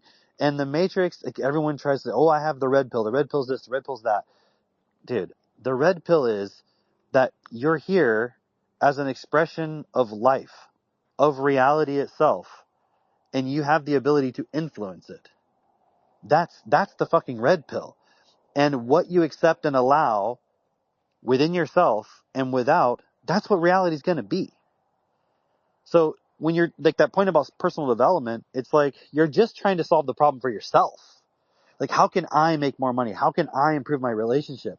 But as you build your vocabulary for real and you start to really see what reality is, you're like, oh, wait, the reason why my relationship sucks is because of these patterns I've accepted from my childhood. Okay, but why do I have those patterns? It's because my parents impulse that into me, and also my environment, my teachers, etc., the media, my parents. And why did they do that? Well, okay, the media, they were saying what they were saying because of money. The teachers, why are the teachers there? Why are the dumbest people the teachers? Okay, that's the money system again, like we were talking about earlier. Why did my parents treat me that way? Well, because their parents couldn't give them the proper attention and lessons about life and how do you treat people. Like in my home with our kids, like we don't allow our kids to do things that are not acceptable, that are not best. if they're treating their sibling in a way that they wouldn't want to be treated, we point that out. Now, if we just go and smack them and be like, no, you're punished, is that actually going to help them understand? Probably not. So our approach is, okay, let's actually understand what the situation is. Where is there a misunderstanding here? And usually we don't have very many behavior problems in my home. And it's not because we're disciplinarians. It's because our kids really understand. They're not just reading books. They're not just entertaining themselves. They're building their understanding of the world and their purpose within it. So like my son can get up in front of 80 people like he did the other last weekend and give a speech off the cuff. That was like mind blowing. I mean, I couldn't have done that. Even with all the development I've done, it just shows you when you start with a child at a very young age and you give them the tools to build their understanding of the world around them through words, it's mind blowing what they're able to do. So when you look at the future of what the world could be if we just educated all the children equally effectively, it's like a totally different picture because they would not accept any of the bullshit that all the previous generations have accepted. It'd be a totally different story. Yeah, Cam, Um, I yeah. just want to hit this point with your son Max. So when he was 3, that was when I first met you guys and got involved with all the education stuff. And that was the first thing that really opened my eyes to what's possible. Is he's 3-year-old and we were hanging out at a hotel and he walked right up to me and he's like, "Hi, what's your name?" Just like his stability and his structure within him, just asking me that, I was like, "Oh, okay, I'm Mitch, what's your name?"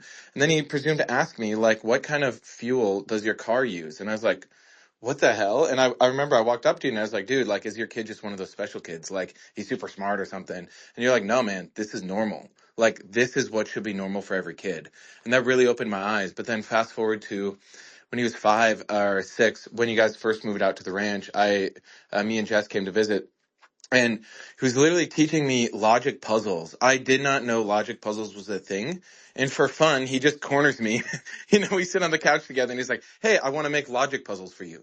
And I think he took a video of it, but I was like, holy shit, this kid. Now, the most recent time I was there, so whatever, 2 weeks ago when we were hanging out, the day I arrived, he was just like reading some books, by the fire, and I just let him have his space, whatever. But after about 30 minutes, he's like, "Oh, hey, Mitch, good to see you." And I go over and I was like, "Hey, man, so how far are you in these books?" He's like, "I finished them."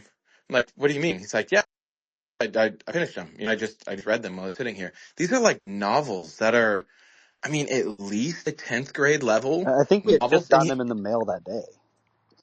he read 2 of them, Yeah. and each, I think they're around 160 pages each. Yeah. And he's like, "Oh yeah, no, we got to go to this part." He's like, read this part to me." He's like, "I love this part." And we're chatting about it, and I go, "Okay, Max, this is like amazing, but you already know that." I go, "How many books do you think you read in the average, I don't know, week or month?" And he's like, "Yeah, I probably read, 5 to 10 a day." So I'm like, holy shit, and like, it was just so matter of fact. And I mean, I know this. I mean, you guys, you buy him the books, everything. I know you have conversations about this all the time. But this kid's reading like over 100 books a month. And again, this is what we're showing is And normal. and and he's not even Yeah. spending all his time reading. He's spending most of his time, playing, and he's getting me to go on the ATVs with him and everything. It's like, that's what he does. I mean, he does all of it for fun, but it's like, that's a real education right there. And dude, to think of him, or like, I'm looking at my son, I know he's only 2, but he's been complimented multiple times on his vocabulary already. And I think, dude, imagine sending our kids to a classroom for 8 hours a day. One, they're not going to listen to the damn teacher. Right. They're you gonna be know? like, "Fuck you." But also, I'm like, that makes me sick to my stomach thinking that my Yeah. kid would be there for 8 hours a day. I mean, I've worked my ass off to build a life where my wife can stay home with them and educate them. But it's just like, this is a totally new way of doing education, and everybody should get involved with this.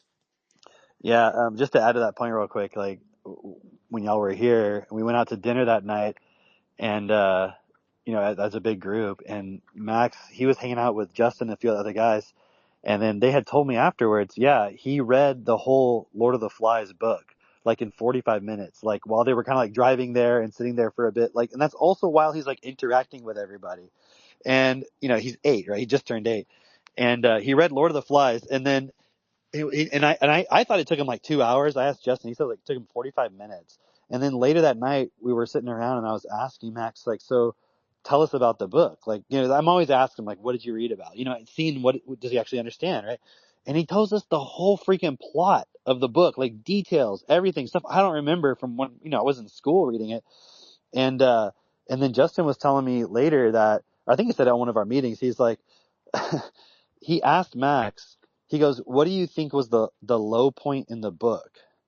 And, and Justin was thinking from his perspective, it was the part where like that kid gets killed or whatever, right? Like he gets like smashed in the head or something like that in the book. And he brought that up and Max was like, no, the actual low point was when the conch, they call it the conch, right? When it gets destroyed, because then like the system of leadership is like totally collapses. And I was like, holy shit, dude. Like, I don't think there's a high schooler on the planet who could have come up with an essay that would have reached that conclusion. You know what I mean? And that's the kind of stuff that you would expect if you're in school. You always had to read a book and then they give you some ideas of prompts and you're supposed to write an essay about it. And you're like, okay, fuck it, I'll write this fucking essay at the last minute. I mean, that's what I always did, And I actually did well in school, even though I didn't learn a damn thing and I didn't even really try that hard. It's just like, if you can memorize shit, then you do pretty good. But I mean, he's like performing at that level of understanding. He's reading these books, he's processing it, and when we're sitting at dinner, my kids don't have iPhones, they don't have iPads, they barely have access to a computer except for in very specific cases. And we're sitting at dinner and they're either reading a book or we're talking about what's going on in the world, politics, this and that. Like, we took them when we went and voted and we took them each, my wife took, our daughter, I took our oldest son, we went and did that, and just so they could have that experience and see what it's all about. And like, we're sitting at dinner and they're like, so what's going on with RFK Jr. and what's he doing now in the Trump administration? And like, they are picking up on all these points because their vocabulary is high. And so as a parent, you have to challenge this point within yourself that's like, my kid is unequal to me and therefore, I can't really talk to them about certain things and, they're not going to understand. So it's like, there's adult conversations and there's kid conversations. And a lot of parents just talk down to their kids, but it's really cool when your child has a high vocabulary because they can understand stuff. And because they can understand stuff, you can prepare them for the world ahead of time. Because dude, I mean, I'm sure everybody on this call would agree. Like when I turned 18 and I had to go quote out into the world, I was like, what the fuck's going on? I mean, maybe some of you like were a little bit more street smart or fucking world aware than I was. But when I went out as an 18-year-old and I had to go to college and all this shit, I was just like lost. I had no idea what I was doing. I had no idea what anything was about. It wasn't until like, I went to this really prestigious university and then I ended up, purposely dropping out and transferring to a different school because I didn't want to do it anymore.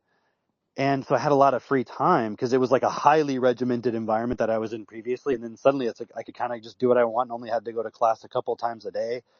And so I'm like reading a lot and I'm just like trying to understand stuff. And this was like literally like the year YouTube came out, like was invented, right? So I'm watching all these like 9/11 conspiracies and Alex Jones and just crazy shit. And I'm like, whoa, the world is way more complex than I realized. And I'm like, oh, my parents didn't teach me shit. I didn't learn a fucking thing in school. Like, really think about it, guys. Even if you learned everything you're supposed to learn in school, like 100%, if you learned all of it perfectly, you don't know jack shit about the world. You don't know anything.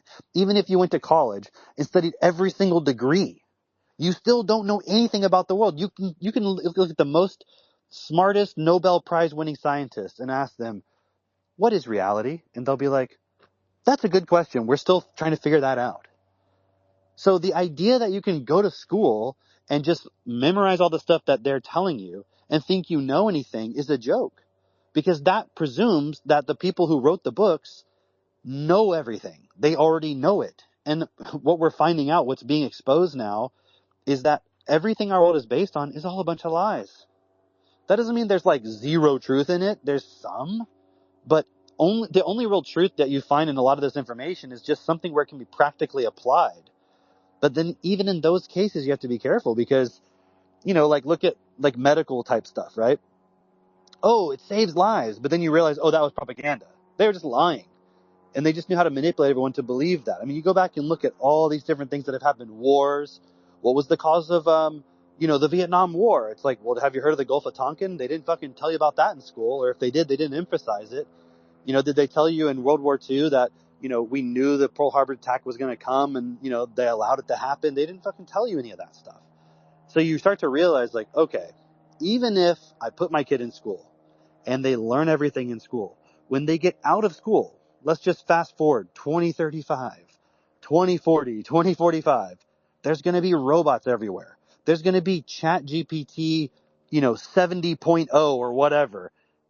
Like, what the hell is your child going to be learning? Like, or not even what are they going to be learning? What is it that they're going to need to know? I mean, already I can go on a chat GPT and it's smarter than the average person. Now they may not have, the studies may say one thing or other. I don't know, but it's pretty obvious. Like you can go on there and ask this thing, like, give me a 7-letter sentence, all starting with the letter C, every word about crayons. And it'll just like do it like immediately. You can give it like an entire article and be like, write a song about this. And without hesitation, it'll start writing a song right there in real time. And then you'll be like, I don't like that style. Make it a rap. And then suddenly it'll be, oh, here you go. Here's a different version. And it's like a rap song. And then you can take that and you can go put it in like in a music program. It'll make this like top 40 sounding song. And I'm like, okay, the education system was literally designed to make a bunch of workers for factories. That has not changed. Now they're making robots, literal robots, to do all that kind of stuff.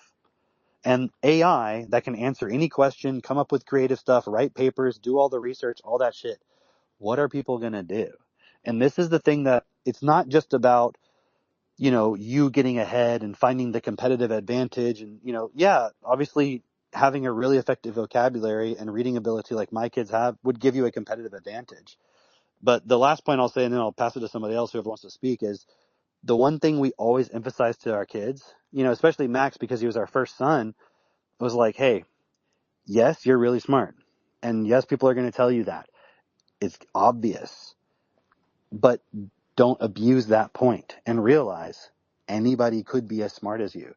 It's just a matter of your vocabulary. It's just a matter of your education. And you should, if you want to develop a character that's best, you should take it upon yourself as your responsibility as you mature, as you get older, right? Because you're not going to put a whole burden of the whole world on a small child, right? But if you're developing your sense of purpose and who you are in the world, as you get older, it would make sense to make it your responsibility to stand up in this world and support other people to be as smart as you are. Because if you don't, then, what are you going to do? You're just going to have to treat everyone like slaves. And I don't want my child to grow up in a world where everybody is inferior to them. But at the same time, I'm not going to, as a parent, be like, well, I don't want him to stand out and, all that, so I'll just make him dumb, which you hear a lot of parents do. They'll be like, well, I don't want my kid to be too smart because, then they won't have any friends at school. And it's like, well, what if all the friends were smart too? That would be a much better solution than dumbing your child down, because I guarantee you the elite do not think that way. They're like, dude, if I can make my kid as smart as hell and they can just enslave everybody and dominate them, that's great. Awesome. Good. Do it, because they don't believe anybody else can be educated effectively. That is the whole problem. Okay, so I don't see anybody else with the speaker hand raised. I see Connor's there. He hasn't said anything. He's a speaker. Did you want to say something, Connor? Yeah, or Sam. Sam's on there? Okay, yeah. I had messaged him earlier. Sam, did you want to say something? Can you hear me? Yeah. Yep. Yeah, just on that point with Max, I saw that like in real time where I was on the swing, so we were down in Texas, and I have a 3-year-old, and we were on the swings, and it was my 3-year-old, and then Max sitting there, and Max started asking him some questions, and it's really interesting because a lot of times when like Koa's not very shy around really anybody, but I think like when he's first meeting somebody, he's a little bit more timid, but there's none of that at all. And it was cool because Max was asking Koa some questions of, hey Koa, like, what's your name? Just getting to know him, stuff like that. And then he was like, have you ever played chess? And Ko was like, yeah, I know some pieces here and there.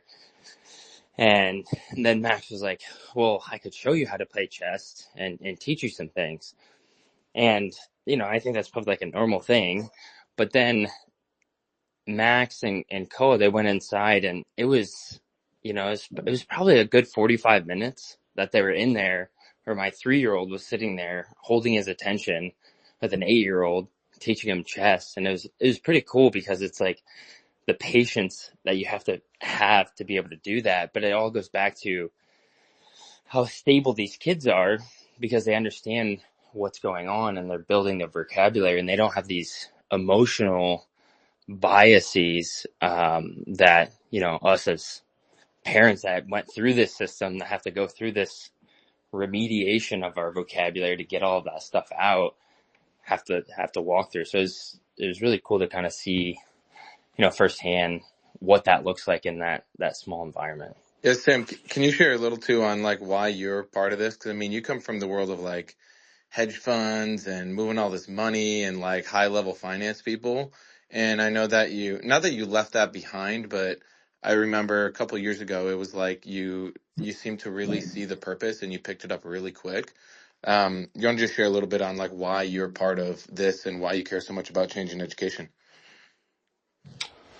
Yeah, so I was really pushing the point of trying to make money, and trying to make a lot of money. I had a little bit of success, basically raising capital, and I learned that it was kind of the same skill set, but you could go and get bigger check sizes. And so I tried to just do the same thing, talk to people, share what I was doing, and tell them a couple stories, and then get them to move their money in. And it went from, decent sized check sizes to larger and larger and larger check sizes. And as I moved up that, the pattern that I realized was, as the check sizes got larger, the relationships completely diminished, right? And it was so much attention going into the money and like greed and all of these things, and there was no principles of like what people were standing on. And I didn't even know what principles were really up until that point, or at least how we're living them now. But it was like there was just something that felt very strange, and I felt like I was always looking behind my back to like make sure, okay, is this guy gonna fuck me over? Oh no, okay, good. Okay, is this guy gonna fuck me over? I don't, is he? I can't really tell if he is. And there's like just complete paranoia. And then I could sense it all just kind of falling apart, and the relationships that people were saying the whole time, like, no, man, we got your back. Like, we're in this for the long run. We're really trying to do something big here, blah, blah, blah, blah. But you could just sense like, no, they're just, it's just talk. It's just lip service to what they're doing. So when that started to fall apart, that's when I reached out to Mitch. And I was already trying to change my mindset of like, okay, I want to actually somehow be able to give back, because I was still thinking that, I was going to make a ton of money, but then I was like, okay, well, what's the next point? Like, you make all this money, but then if you have no purpose of what you're going to do with the money, I was thinking about just trying to give back, and it was just an ego point of like, oh, so I could get more attention. But it was cool because Mitch was like, yeah, this community, we really stand on principles. We're actually trying to change the system, and we're trying to do it, by changing the foundation of the system, which is education. I was like, I have no idea what that means, but there's something about what you're saying that makes sense. And I had kids at the time, I had just had Koa, and it was just kind of like, okay, cool. Like, there's nobody else telling me that, they're trying to change the system and get out of this self-interest thing. I've never even heard that before. So, I mean, what do I have to lose? Like, I know these relationships that I'm surrounded with right now are, based off of, I mean, they're sinking sand. Like, there's nothing there. It's just fugazi. But I had a little bit of that awareness to be able to see it. So that was my starting point of jumping in, of like just the relationship point of actually having people around you that give a shit and they want to do, what's best for everyone. Awesome, man. Thanks for sharing. Hmm. Right. Does anybody else want to say anything? Anybody want to add to the conversation? Yeah, absolutely. If I can, it's gonna be quick and short. I was just thinking about how it's even a slap in the face that whoever is behind orchestrating all of these robots is trying to make us compete with that. When, if you look at the population in the world, like we have enough people to actually do the work, to actually be properly educated and do what's best for all. But it's like to show us that, or most people, that you're not smart enough and you're all in a loop and a program. We're going to actually show you robots are smarter than you. Robots that are created by humans become smarter than humans. And it's like, it's just mind blowing. And if I can also take it back to, and I'm speaking for myself too. I remember in Miami, it was my first event. It was actually Cameron who was speaking about, if you care about money, raise your hands, or if you don't care about money. And it's like, I'm freaking 35 years old. And for the most part, until he said that, I always thought I didn't care about money. Like, I don't have a problem with money, but it's like when he said that and made me understand I have to care about, I'm like, I do care about money, but for that long, I didn't even understand because my vocabulary wasn't in the right place. And I'm like, how the fuck did I not know that? You know? So it's like the current system's not working. We need to change it. They're not going to show us how to change it. And I think this is how we're going to change it. Okay. Yeah. Thanks for sharing Awesome. that. I love that point you made about the robots too. It's exactly how I see it. It's like every day, because I pay attention to these things. I'm like watching all these YouTube videos. I'm just always focusing on what's going on with AI and robotics. And it's like every day, every week, oh, this new thing with robots, this new thing with the AI. And I'm like, we're literally pouring billions and billions and billions of dollars showing how smart we can make robots and computers. And we're just totally giving up on human beings. And the point you're saying is just to reiterate, it's like, okay, so what's going to fucking happen to all these billions of people when the robots just do everything? So if the whole idea is, well, we can't have a system that's best for everybody because then we'd have all these lazy people. Like, well, okay, but we're literally trying to replace them right now. So how does that make any sense? So you have to really wonder, like, what is the agenda there? But regardless, even if there's no like sinister, okay, well, we're going to get rid of all those people, even if it's just like, well, let them fend for themselves, well, then we have a big problem on our hands. Because when you have a bunch of people with a lot of time on their hands and no education, that's when you get a lot of crime. That's when you get a lot of violence. And if that's inevitable, that means the elite would know that, which means they're probably going to be putting in place systems right now to control everybody to prevent that violence or to be able to determine who might be a risk or a threat to the system and be able to like literally control, lock down your money, lock down your behavior, lock down your access to things. I saw like in Britain they're doing this what was it called, Mitch? What was it, like respect orders or something, where it's like you can literally Yeah. ban people from going into a certain area even if they've never done anything, and then by them going there, then now they've committed a crime. It's totally insane, like Minority Report pre-crime 1984 level shit. So as much Dude, as it's like education is about yourself and getting a better life, it's like, no, we need to educate everybody, otherwise we're all fucked. Ashley, can you guys hear me again? Yeah. Yep. Ashley was telling me they're doing these things in school where I don't know, it was her friend, and she was saying how I think she's in kindergarten, maybe first grade, but in the hallways they're not allowed to talk. And there's a name for this, I just don't know what it's called, but it's like you have to hold two fingers up as you're walking through the hallways. There's no talking, right? Two fingers up like in a peace sign. And then if you want to talk in the hallway, you have to do some other sign. And then you have to be called on. This is all in between classes or walking to lunch or whatever they're doing. then you have to call on them, and then they can, you do the circle sign or whatever, and then they can talk. So it's like, it just reminds me of like total 1984 fucking control. Dude. And if you read 1984, what is the guy's job? His job is to fucking rewrite dictionary. It just shows you again from another angle, like words are literally the foundation of reality. Dude, You even know, to that point about 1984, I read that when I was in middle school because someone gave it to me and I had some ability to read.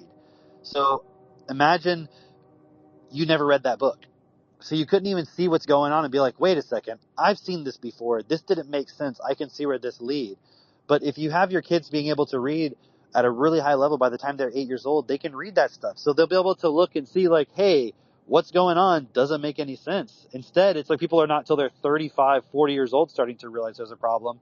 But you're so entrenched in the system with your job, your career, your family, your survival that you literally can't do anything. Like you have these doctors that make a lot of money, so to speak, year to year, but they're so highly leveraged their entire lifestyle that they're literally dead broke at the end of each month, even though they make, $400,000 or $500,000 a year, $1 million a year, depending on what, their specialty is and so forth. And they will never stand up and say, hey, you actually shouldn't take this experimental drug, or you shouldn't try this therapy, or you shouldn't do this. You should try an alternative route. Because if they do, they get cut out of the system and then they're totally screwed. And everybody's operating from that perspective. except us. Oh yeah. we're here to rock the boat, as they say. Dude, fuck it. We're going to die at some point anyways, right? So, I mean, you might as well make the best of your time here. And, when you wake up after you die and you're like, oh shit, I should have just stood up. Now I got to deal with all this shit all over again. I mean, then you're going to wake up and realize then, I guess, but it's going to be a lot harder. So you might as well do Yeah, it now. yeah, 100%. Alan, I see you got your hand up. Yeah, just what you guys were talking about and hearing Sam's story. I just wanted to share a bit of my own personal story to kind of reinforce something that Cameron was saying earlier and has come up a few times in the conversation of like, hey, doctors, lawyers, people who are in the expert or authority position in the system are they're kind of just people that memorized a bunch of stuff from a book that was sponsored by somebody with a lot of money and a lot of incentive to create this book. And they just memorize that stuff. And basically when they're prescribing you things, it's just like, oh, like what does the book say? Because like the education system that we have, doesn't it just filter out the people that are really good at memorizing things? Yeah, exactly. Like that, right? So one thing that I actually came up against this really personally, and that's been I've had a lot of problems, since I was like 14 with running, walking, all these, physical problems because I had something called external tibial torsion, and that just like fancy words that mean that your whole shin on the right leg, for me it was on the right leg, your whole shin, and that includes your foot, is like twisted 15 to 20 degrees to the right. So it's like, you wouldn't necessarily notice it if you're just looking at the person, but when you really, when you live with this for a long time, it can create a lot of problems. And I went to a lot of doctors and a lot of physiotherapists for this. And, I had people prescribe to me, get this insert because I had foot problems, or do this treatment where you stick a bunch of needles in your leg, and do that for like 6 months. So I did all these different treatments that they're like, do this, do that, do this, do that. And then it came to the point where it's like, all right, well, so they told me if you want to permanently fix this, you have to go get surgery for it. And I'm like, all right, well, I don't want to do that. It's not such a big problem right now, so I want to put it off for later. And, I waited, I don't know, 5-6 years. And then recently when I'm starting to really get into the working world and going out there, and a lot of the stuff that I do was on my feet, it became a real problem. And I had like weeks where I just couldn't walk because I had terrible knee pain, and I had, bad foot pain. I'm having all these problems on that leg. And I'm faced now with I was faced at the time with the point of like, hey, now I gotta go get surgery. And, I did the Google search. How do you heal this? You put in, how do you heal tibial torsion? And then you get all these results come up. You can see these YouTube videos of people giving you advice. And I went through all the forums. I went through all the comment sections, and I'm like, please, somebody give me some hope. Somebody tell me that I can heal this without getting surgery. Cause a surgery like this can knock you out for a year or 2 years straight. Like, you can't do much because you're in rehab. I didn't want to lose that time. And it took me a long time, but I had to re-educate myself to let go of this point of authority that everybody has. And I had to start really learning and understanding the words of what is the condition I have? Why does it exist? And over time, I built a really clear understanding. And once I really understood it, and I kind of let go of this point of, hey, I need to listen to an authority and only the authority can tell me what to do.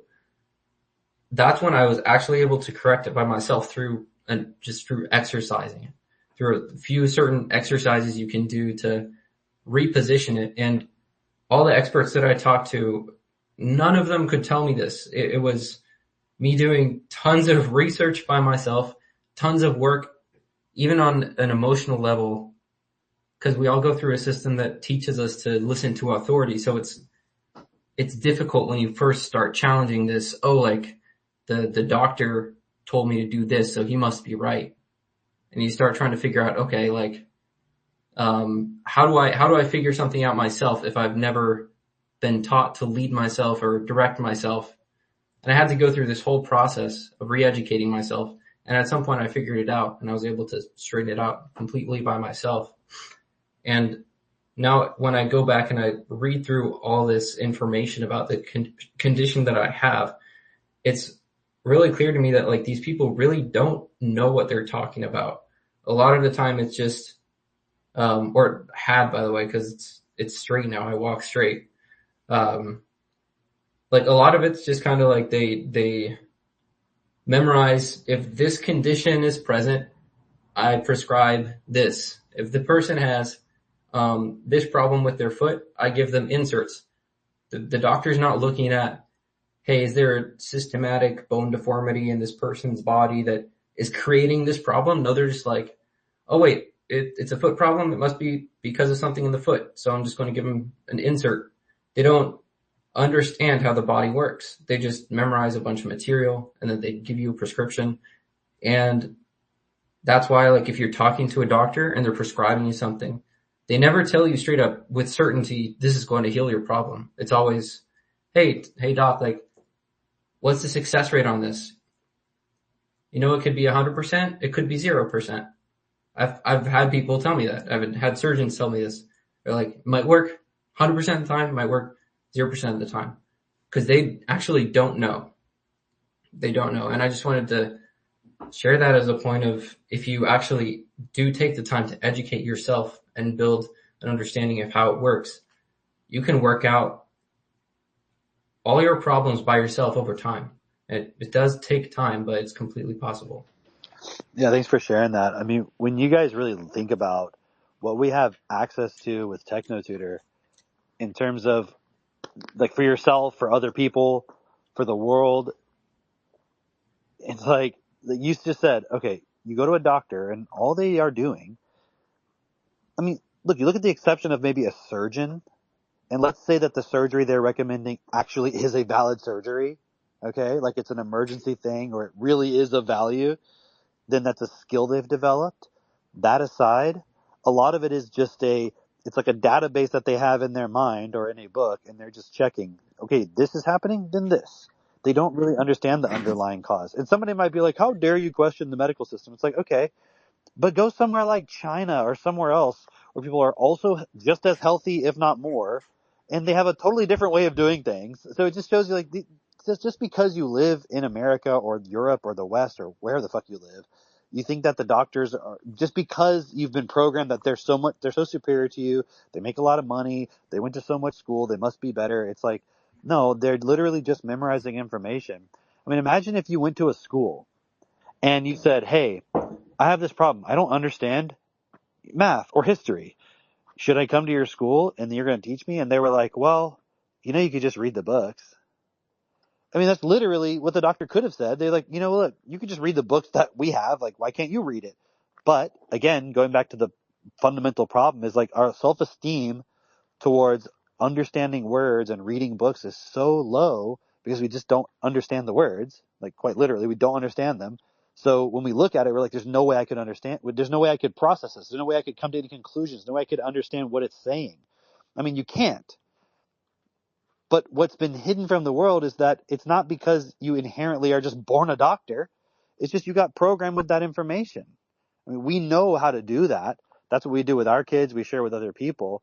And I mean, obviously, it's like other points we can go into. But at the end of the day, just by equalizing the point where people can understand things, suddenly, it's in a way, I guess it's a threat to the system from a certain perspective because I guess if you're the system, let's say you're just like this machine and you just run off all this energy, you're like, oh, fuck, like if nobody sees me as the authority and no one is just giving me energy constantly, I'm going to die. And it's like, no, that's not going to happen. We still need a system.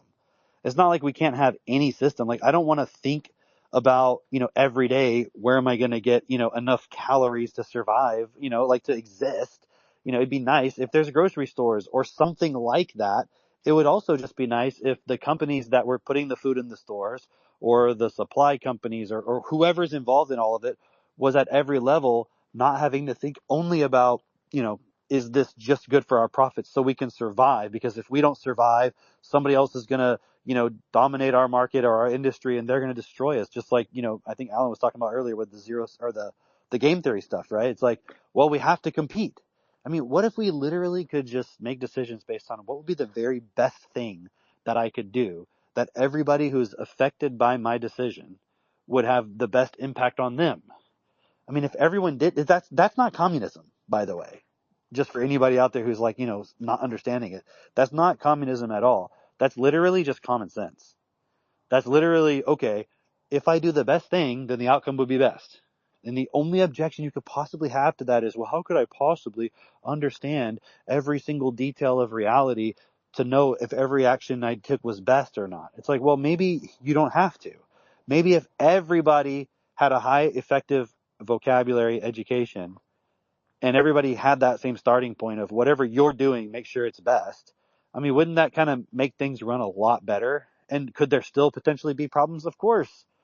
But right now there's problems because we're deliberately causing problems, like knowingly, deliberately doing things that we know are not best, that we know don't make sense, trying to survive in a world where we know we're going to die for no reason whatsoever. And literally, like Alan was saying too, like it's been in all of the books, like all of the religion books everywhere. It's like, hey, if you give as you want to receive, that would make heaven on earth. And everyone's like, yeah, I hear what you're saying, but I'd rather just kind of pray to this God and then he's going to bless me and I'll go to heaven later.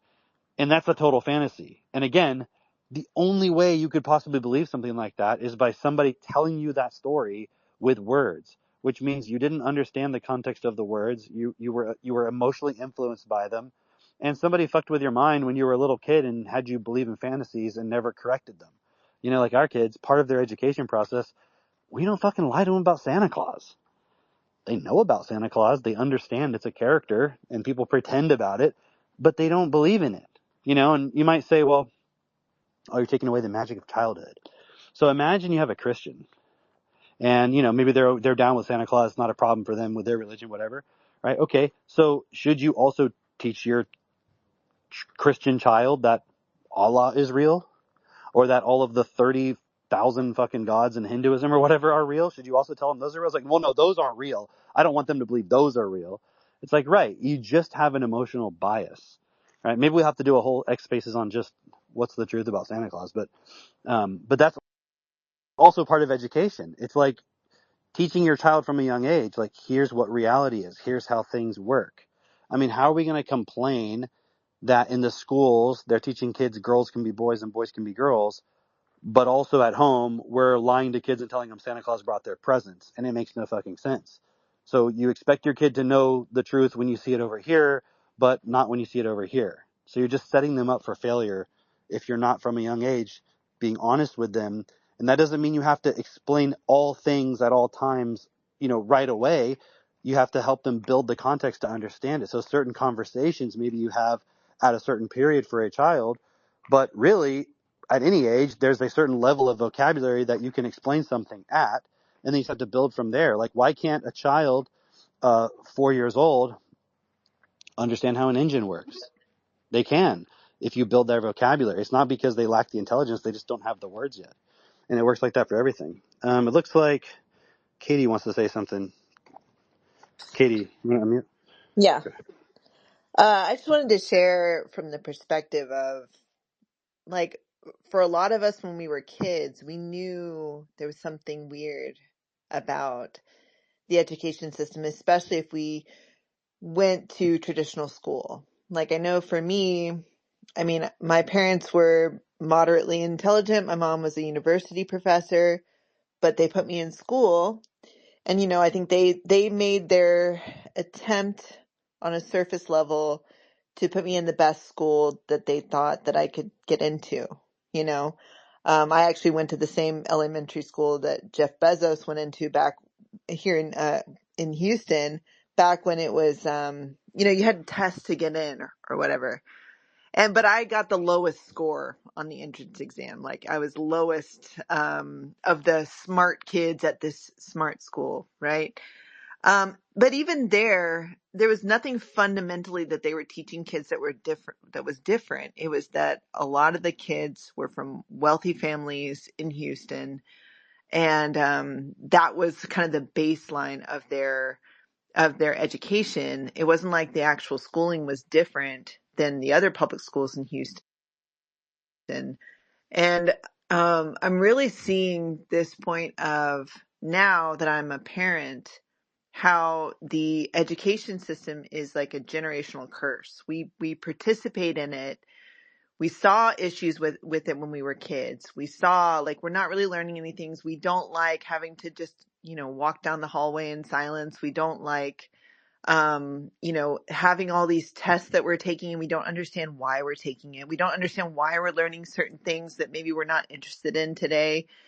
We don't understand why we have to be quiet in class, why we can't talk to each other. I was constantly getting in trouble for like talking and, speaking out, asking the teachers questions and all those kinds of things. And so, there was a realization I had at a certain point when I was in high school, when I started reading. I was doing very poorly, like almost failing high school. But there would be things I was interested in that I would do really well in. And I started to just decide that, okay, I'm going to study these people who I'm really interested in. Like, I'm fascinated with Richard Feynman. I'm fascinated with Albert Einstein. I'm going to read their autobiography, or, their biographies and their books that they've written, and learn about them and figure out how they think. Because I was so fascinated with this point of, my whole life I've been surrounded by people who, according to the school system, are a lot smarter than me. And why am I not smart enough? Why can't I keep up? Why am I always kind of struggling with this? Even though I show a lot of ability in things that I'm interested in, why can't I keep up with this system that I'm in? And so I was like, well, let me study these geniuses in our world that the whole entire world system accepts as geniuses. Let me figure out, how do they think? And just through that process of reading and realizing that I can read and learn all this information, I did so much better. Again, only in the classes that I was actually interested in, because that's where I was able to put my focus. But something that I really realized, though, is that because that reading ability was not facilitated when I was younger, when I was very young, by the time I was in high school, I was already at a detriment. I was already behind. So as much as I was studying and as much as I was trying to read and keep up, I really struggled still to accomplish everything that I wanted to accomplish, to understand everything that I wanted to understand. I was always feeling like I was losing information. Like, I really couldn't hold on to it. I couldn't grasp it. I couldn't process everything. And, it's interesting because Now that I've become a parent and I've really focused specifically using TechnoTutor to increase my vocabulary, and then I've supported the kids to do that from a super young age and watch them just skyrocket in their ability. I just want to share like how much bliss I experience on a daily basis, just from watching my children be so highly educated and them having the space and time to not be in that restrictive education system. That again, a lot of it is diverting attention away on things that are totally irrelevant to teach you how to comply, to teach you how to behave, to teach you what it's going to be like when you're sitting in an office or you're sitting in a factory or whatever it is. And I think it can be really hard for people who saw that in their own experience in the education system, but then they just kind of get swept up in the whole thing of, okay, I'm just going to go get a job. I'm going to have a life. But, we're just going to accept, again, that authority that you guys have been talking about, that I can't educate my kids because I just really can't keep up. And I just, again, that feeling that I had in high school, which was I'm really just lacking this ability to process information. And I don't believe there is a way fundamentally to change that, even though I'm really pushing myself to try harder and harder. And then you just put your kids back in that same system, not realizing like you're going to end up with the same output and even worse when you look at the way things are moving in our education system. And I really appreciate, man, the books from John Taylor Gatto are so supportive with this concept of like when you decide to not just plug your kids into that system, when you decide you're going to bring them home, when you have tools like what we use at our house, like TechnoTutor Daily, where they can build their vocabulary so much, then you get to do a totally different dynamic when it comes to education. You get to have so much fun in your home.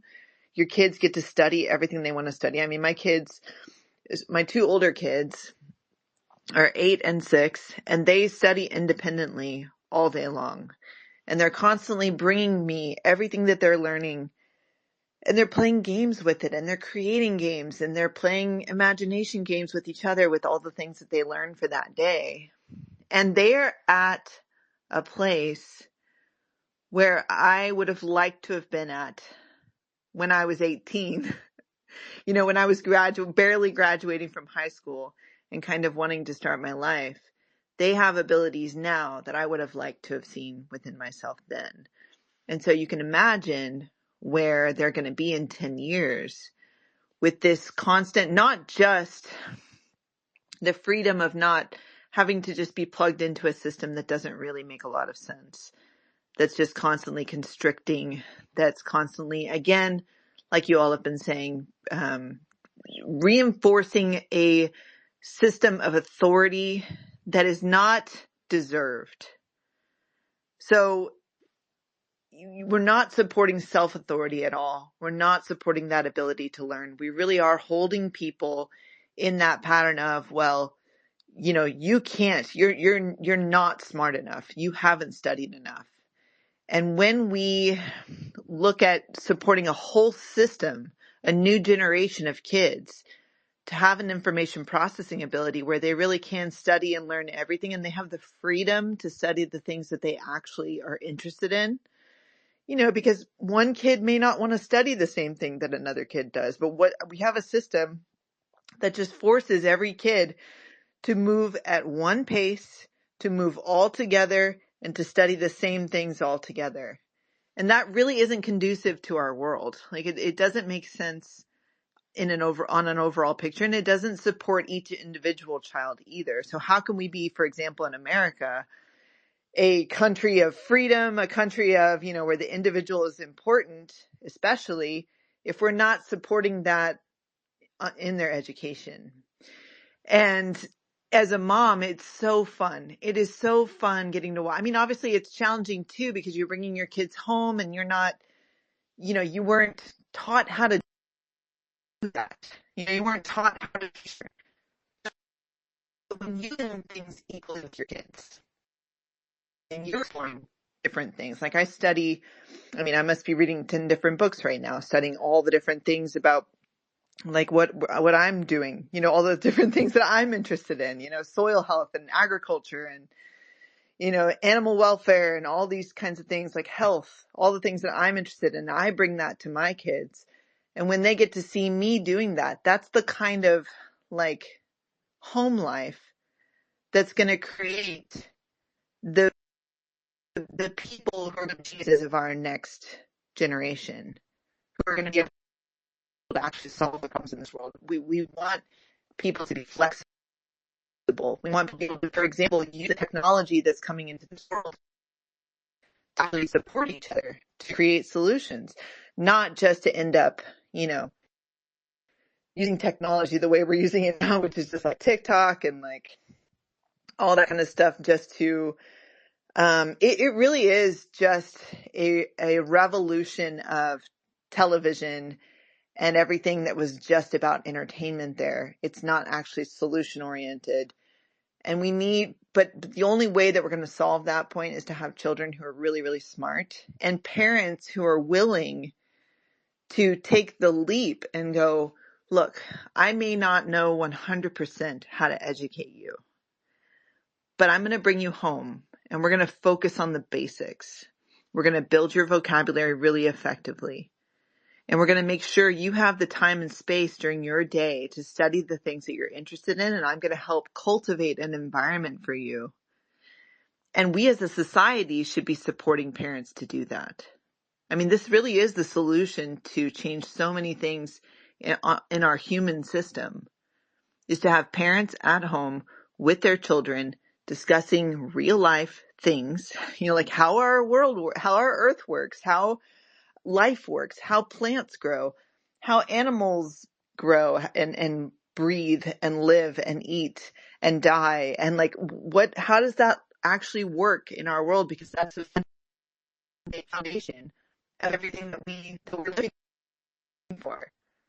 We tend to neglect all of that. We tend to hide it away. We don't want to pay attention to it. We don't want to teach those things in school, or we'll teach it in a science class where it's like, you get 30 minutes to dissect a mouse, and then that's the end. And then you don't learn anything else. It's all artificial. And it's almost as if it's artificial for a reason, so that the average kid, and you probably experienced this when you were in school, you found it boring. You found it not interesting. So if there may have been a spark of interest in you for how life operates, it really is crushed by our education system. And that spark can be reignited by parents at home with their kids. And especially if you have a whole bunch of parents in a community together, really looking at, okay, what are our kids interested in? What activities can we do to support them, and support them also to play together and experiment with each other, and where it's not just a Lord of the Flies situation like a lot of us in school. We really have parents guiding kids to learn how to grow together, to learn how to communicate, to build community, to, come up with solutions. Like, this is what politics looks like if you take it down to the level of 6, 7, 8-year olds. Anyway, so that's just what I wanted to share, that perspective of, as a mom, you can't be afraid to take the leap and bring your kids' education into your own hands. Like, nobody cares more about your kids than you do. Nobody will. And we as a society should be supporting that. Instead of, as a society, we're basically saying mothers are not good enough. Parents are not good enough to educate their kids. They're not going to, they're just going to, not teach them anything. And that's what we have social learning. Even in the United States, I mean, there's a lot of social learning across Europe and Canada, but even across the United States, some states are really, really strict about homeschooling. And it's unfortunate because it really is the key to supporting kids to be so flexible and strong in their ability to learn new things. Awesome. Thanks, Katie. That was great. All right, last call. I saw Joe. I know you had your hand up. I don't know if you can still share. Yeah, yeah.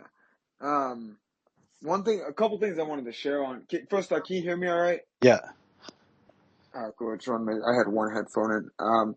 But a couple things I wanted to share, and I'll kind of piggyback off what Katie said here too. It's really cool as a father, from a father's point of view, to really see his son develop. Because that's been really cool to watch my son, who is just turned 6 here in October, really develop as he's been growing. And his communication levels, especially with me and Kayla together, being able to have him talk to us and really explain what he wants, and be able to like even see further.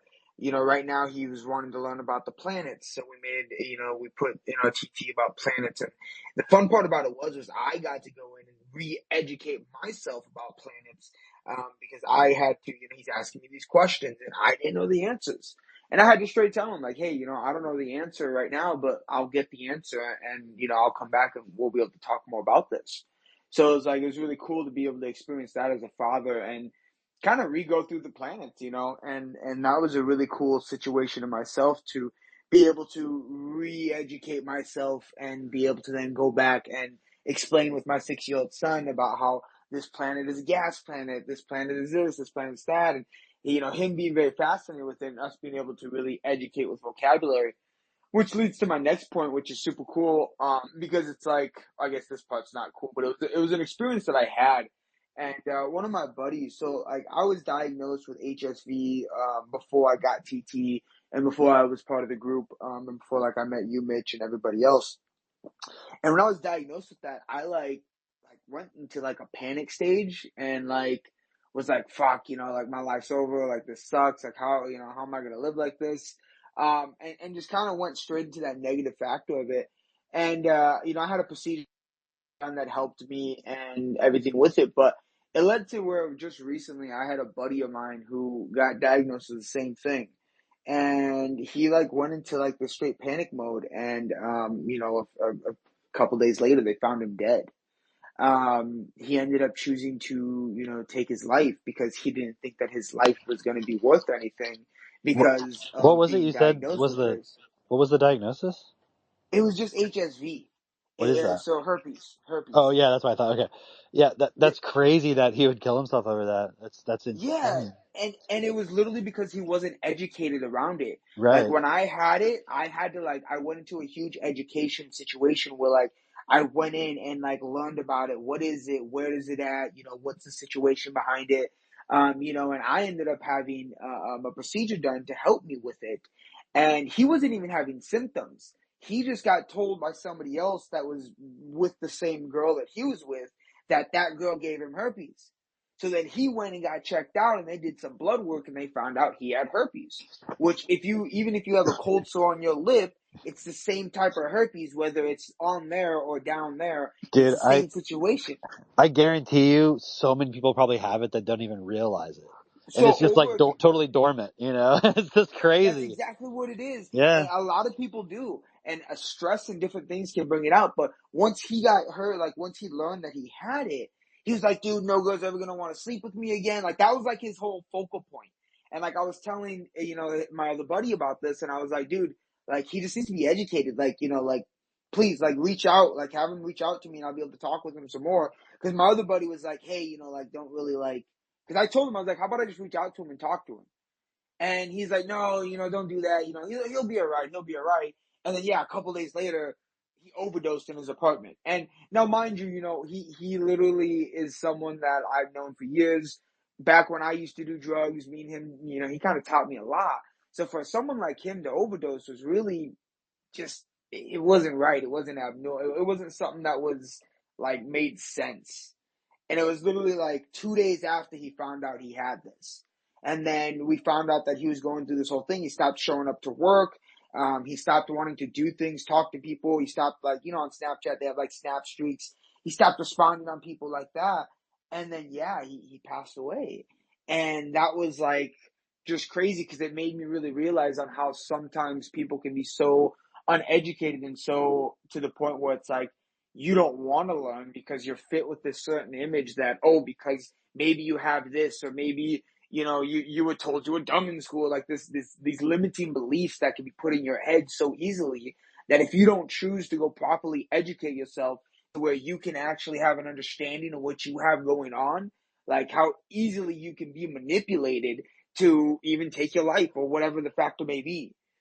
So it's like, yeah, that to have this tool technically, it's like crazy, because it's like it literally can save lives to a whole nother level just by educating yourself. And it's like going back on how in the beginning there was the word, right? It's funny because like when I talk with certain people, I always ask them, I'm like, I always ask them, would a tree be called a tree if you didn't know that there was a word for the tree? And they're like, well, no. I'm like, exactly. So ideally, everything is resolved around vocabulary.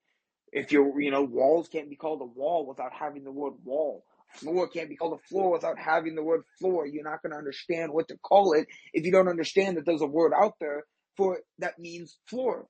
So it's like, to be really educated and to have this tool where we can educate our children. And like I said, seeing like my son develop the way he has been, he's now doing math. The other day we had the eggs out and he's grabbing eggs and he goes, Dad, what is these 3 eggs plus these 2 eggs? How much is that?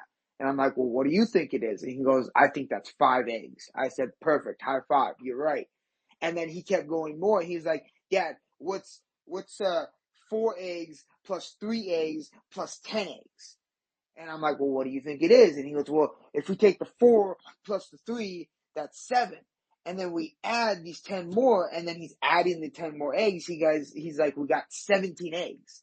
Once again, I haven't sat there and done math with the guy. I haven't done anything like that. He's just done his TT.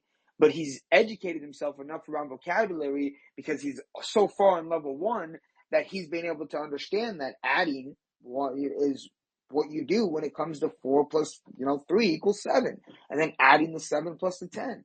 So it's like, once again, piggybacking off of and ending my speech here on a positive note, piggyback on what Katie said. It's like, it's super cool to be able to take your kids and have them inside the household to where you can empower them to learn the things that they want to learn, compared to, like, even in the area where I live, of a town of 1,000 people, my graduating class was technically 27 kids.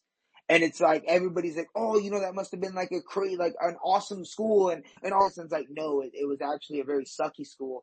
And 2, it was just because there was only that many kids around the area for my grade, so it's like, once again, being able to have that power to bring your kid in and really educate them is just super amazing. And it's awesome. So that's what I wanted to share. Dude, thanks for sharing that. That was such a crazy story too, but also just the contrast with, like, when you were teaching Milo about the planets and you're like, okay, let me go learn about that and I'll come back to you. And like that guy, your friend of your friend or whatever, couldn't do that. He couldn't just be like, okay, you know what? Thanks for telling me I got this issue. Let me go learn about that and let me come back to it. But it's like, no, like the mind just immediately takes over. And I was alluding to this earlier of just, the elite wanting to do like a currency reset. They're going to have some crisis and everyone's going to get into that panic state like, oh, fuck, my life's over. Everything's over. And then they're going to be like, oh, but if you just, let us trade all your money for this digital currency or, whatever it is. I'm just using this as an example. If you just let us do this, then it'll be okay, and we'll make sure you still have money. Everyone's like, okay, I'll do that. And then you don't realize suddenly now you just accepted that your money now can spy on you because it's a digital tracking surveillance system. You know what I'm saying? Like, so you've now accepted this totally worse situation because you went into a crisis mode because you couldn't just stop and be like, okay, hold on. You're telling me there's a problem here. Why is there a problem? And now you're asking me to trust you, but aren't you the one who's causing the problem? What's really going on here? And people don't realize that they have the power to do that because they can't stop and just process the information. They immediately go into fear. And that is the biggest thing that is holding fear in our world, is a lack of education, and specifically a lack of equal education across the board. When you don't understand something, you immediately will go into fear towards it. And that might be a fight or it might be a flight response.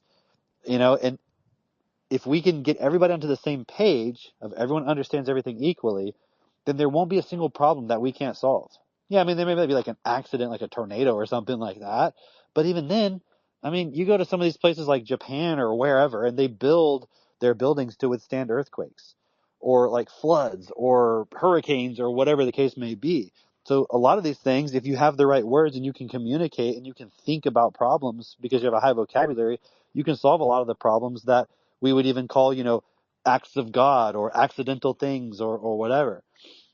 It's just a matter of vocabulary. Let me see. Mitch, you want to just look and see if anyone wants to speak. Do you guys want to wrap it up here, or does anyone else want to say anything before we go? I don't want to drag it on too long, but I think it's been pretty good conversation. I wanted to say something. Go ahead, Chris. Yeah. So, I remember door knocking the other day, and I was wondering, I had this thought when I was going down the street to the next house. I was like, I wonder why. You know when we all grew up in like elementary school and everything, we all grew up together, and we seen how like when we got our lunch and everything, we always sat like far apart. I was wondering why we did that. I was like, what the fuck is this? And like I was wondering why parents would do the same thing with their kids too, and just like segregate them from other kids, and how they would do the same things themselves. I was like, what the hell? This is not real. And I wondered to myself, there's something wrong here. Like we need to get more people together, like really communicate really much more clearly, really much more effectively and more strategically, to where people can really see and come together, like what it means to be together instead of just segregating each other because we don't know another person. They're scared of seeing another stranger down the street just because they're coming to their house, knocking at this time, whatever time. And yeah, I just want to add that comment because like we see this in today's today's world too. When you go into grocery stores, where are we going? Like, why doesn't anybody ever say anything to anybody? Are you afraid of me? I'm not afraid of you. What are you doing? So yeah, I just want to add that. Yeah, it's a really good point. I mean, how we're actually all afraid of everybody else, but it's because we have an entire system that's constantly impulsing fear, competition, survival. So it's like anybody at any time could be a threat to your survival potentially. And you can pay lip service to it, like you have communities where everyone knows each other's name and all this stuff. But at the end of the day, look at how it works out with countries. Like, why can't Ukraine and Russia just sit down and work it out? Right? Why can't Palestine and Israel just sit down and work it out? But then there's all this other stuff that's going on in everyone's minds and beliefs and opinions and all this other bullshit. And again, all of that comes down to education. It all comes down to words. Like, ideally, there should only be one religion. I know that's not popular to say because everyone has a freedom of religion and freedom of opinion, but there can only be one that's correct. I mean, let's be fucking honest about it. Like, can we be like actual real adults here and be like, there can't be more than one actually, in fact, only one of them can possibly be correct. And if you're like, well, they all have some truth, well, then why aren't we fucking agreeing on all of that? And, I would argue that they all do have some level of truth, but that's what the destiny principles that we mentioned in the beginning are. Those are the things that we actually could agree upon. In fact, you don't have to have any belief or bias about it. It actually makes sense. But again, that would come down to a person being able to look at their education, all of the things they've learned, and be honest about, okay, every single word I've learned, where do I have a bias? Like if I look at the word love or the word God or the word money or the word sex or the word friendship or the word brother or whatever the word is, like I have all of these biases and opinions about these words, and therefore another human being who is in fact equal to me, not the same, but in fact equal in terms of value, is like suddenly an enemy just because they have a difference of opinion about a fucking word. And it makes no sense. So that's kind of our responsibility, is to get everybody to understand this and to do the work of re-educating yourself so that we can actually understand what's going on in this world and where our equality actually lies, and get on with making the world actually best for everybody instead of just constant conflict and wars and fighting, all the shit that everybody really doesn't agree with, doesn't like, nobody likes it. And if somebody does like war and conflict and all this shit, that's just a mental disorder and they just need help at the end of the day. But I just want to say this, and maybe we'll just wrap it up here. I was thinking we can do more of these in the future. I don't know in what frequency or whatever. We can look at that. Maybe Mitch and Drake, we can talk about that later. But There's so many topics, like, because it's so hard to stay on topic sometimes. Maybe that's just me, but it's like I want to go into like the economy or religion or just all these different areas because they're all interconnected. But I'm thinking like in the future we can do topics like, what is spirituality really? Um, what is money really? Like, what is energy really? I mean, there's just so many conversations that you could have and just bring in the principles and all these points together. But I was thinking we could call like this series of conversations, that we do over the next however long, weeks, years, whatever, the most important conversations in the universe. Let's Because I go. think that's what this really is. This literally right here was the most important conversation happening, period, on the planet. I don't care if you're the fucking national security advisor dealing with Putin and all this other shit. It's like, that's all surface level shit that could literally be ended if people just had a conversation and got real about what is real and where is it, what we actually are and who we are and why we're here and what would actually be best. All those problems could be solved overnight. It's not going to be solved overnight because it takes time to educate a child. It takes time as an adult to go back through and re-educate yourself and actually check and see, hey, where are my words misaligned with reality? Because if you're honest with yourself, you didn't fucking sit down and check all of that already. And even the people educating you didn't do that. You just got programmed by the system. That's where you learned every word that you know. So if you're at least buying into the idea that we have of your words are really important, that's the foundation of your education, then the next question should be, okay, so how did I learn all these words? Because I don't remember doing it, and I don't remember anyone systematically teaching me all these words. So how did that happen? And what was the starting point of how that happened? That would be the question I'd be asking, because that leads you to realize, like, okay, you've been programmed by a system on purpose to not really know who you are. And because if you don't know who you are, then you're always constantly feeling like someone is superior to you. That's what holds the whole system of inequality in place.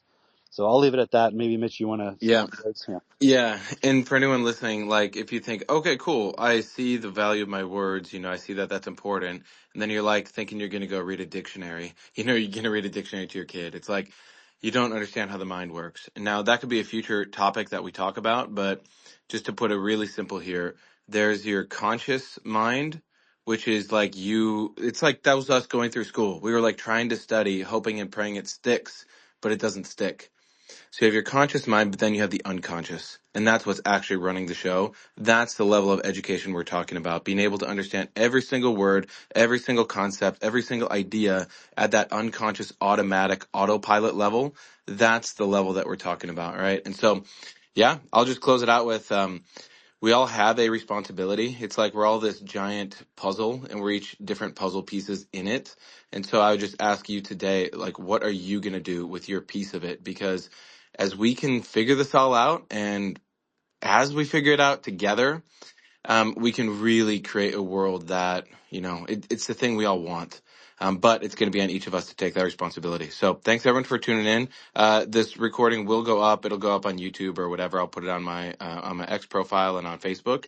And then, yeah, we'll be doing more of these. So thanks everyone. Have a great night. And I look forward to the future. See Yep. you. Thanks, everybody. See you later. Bye.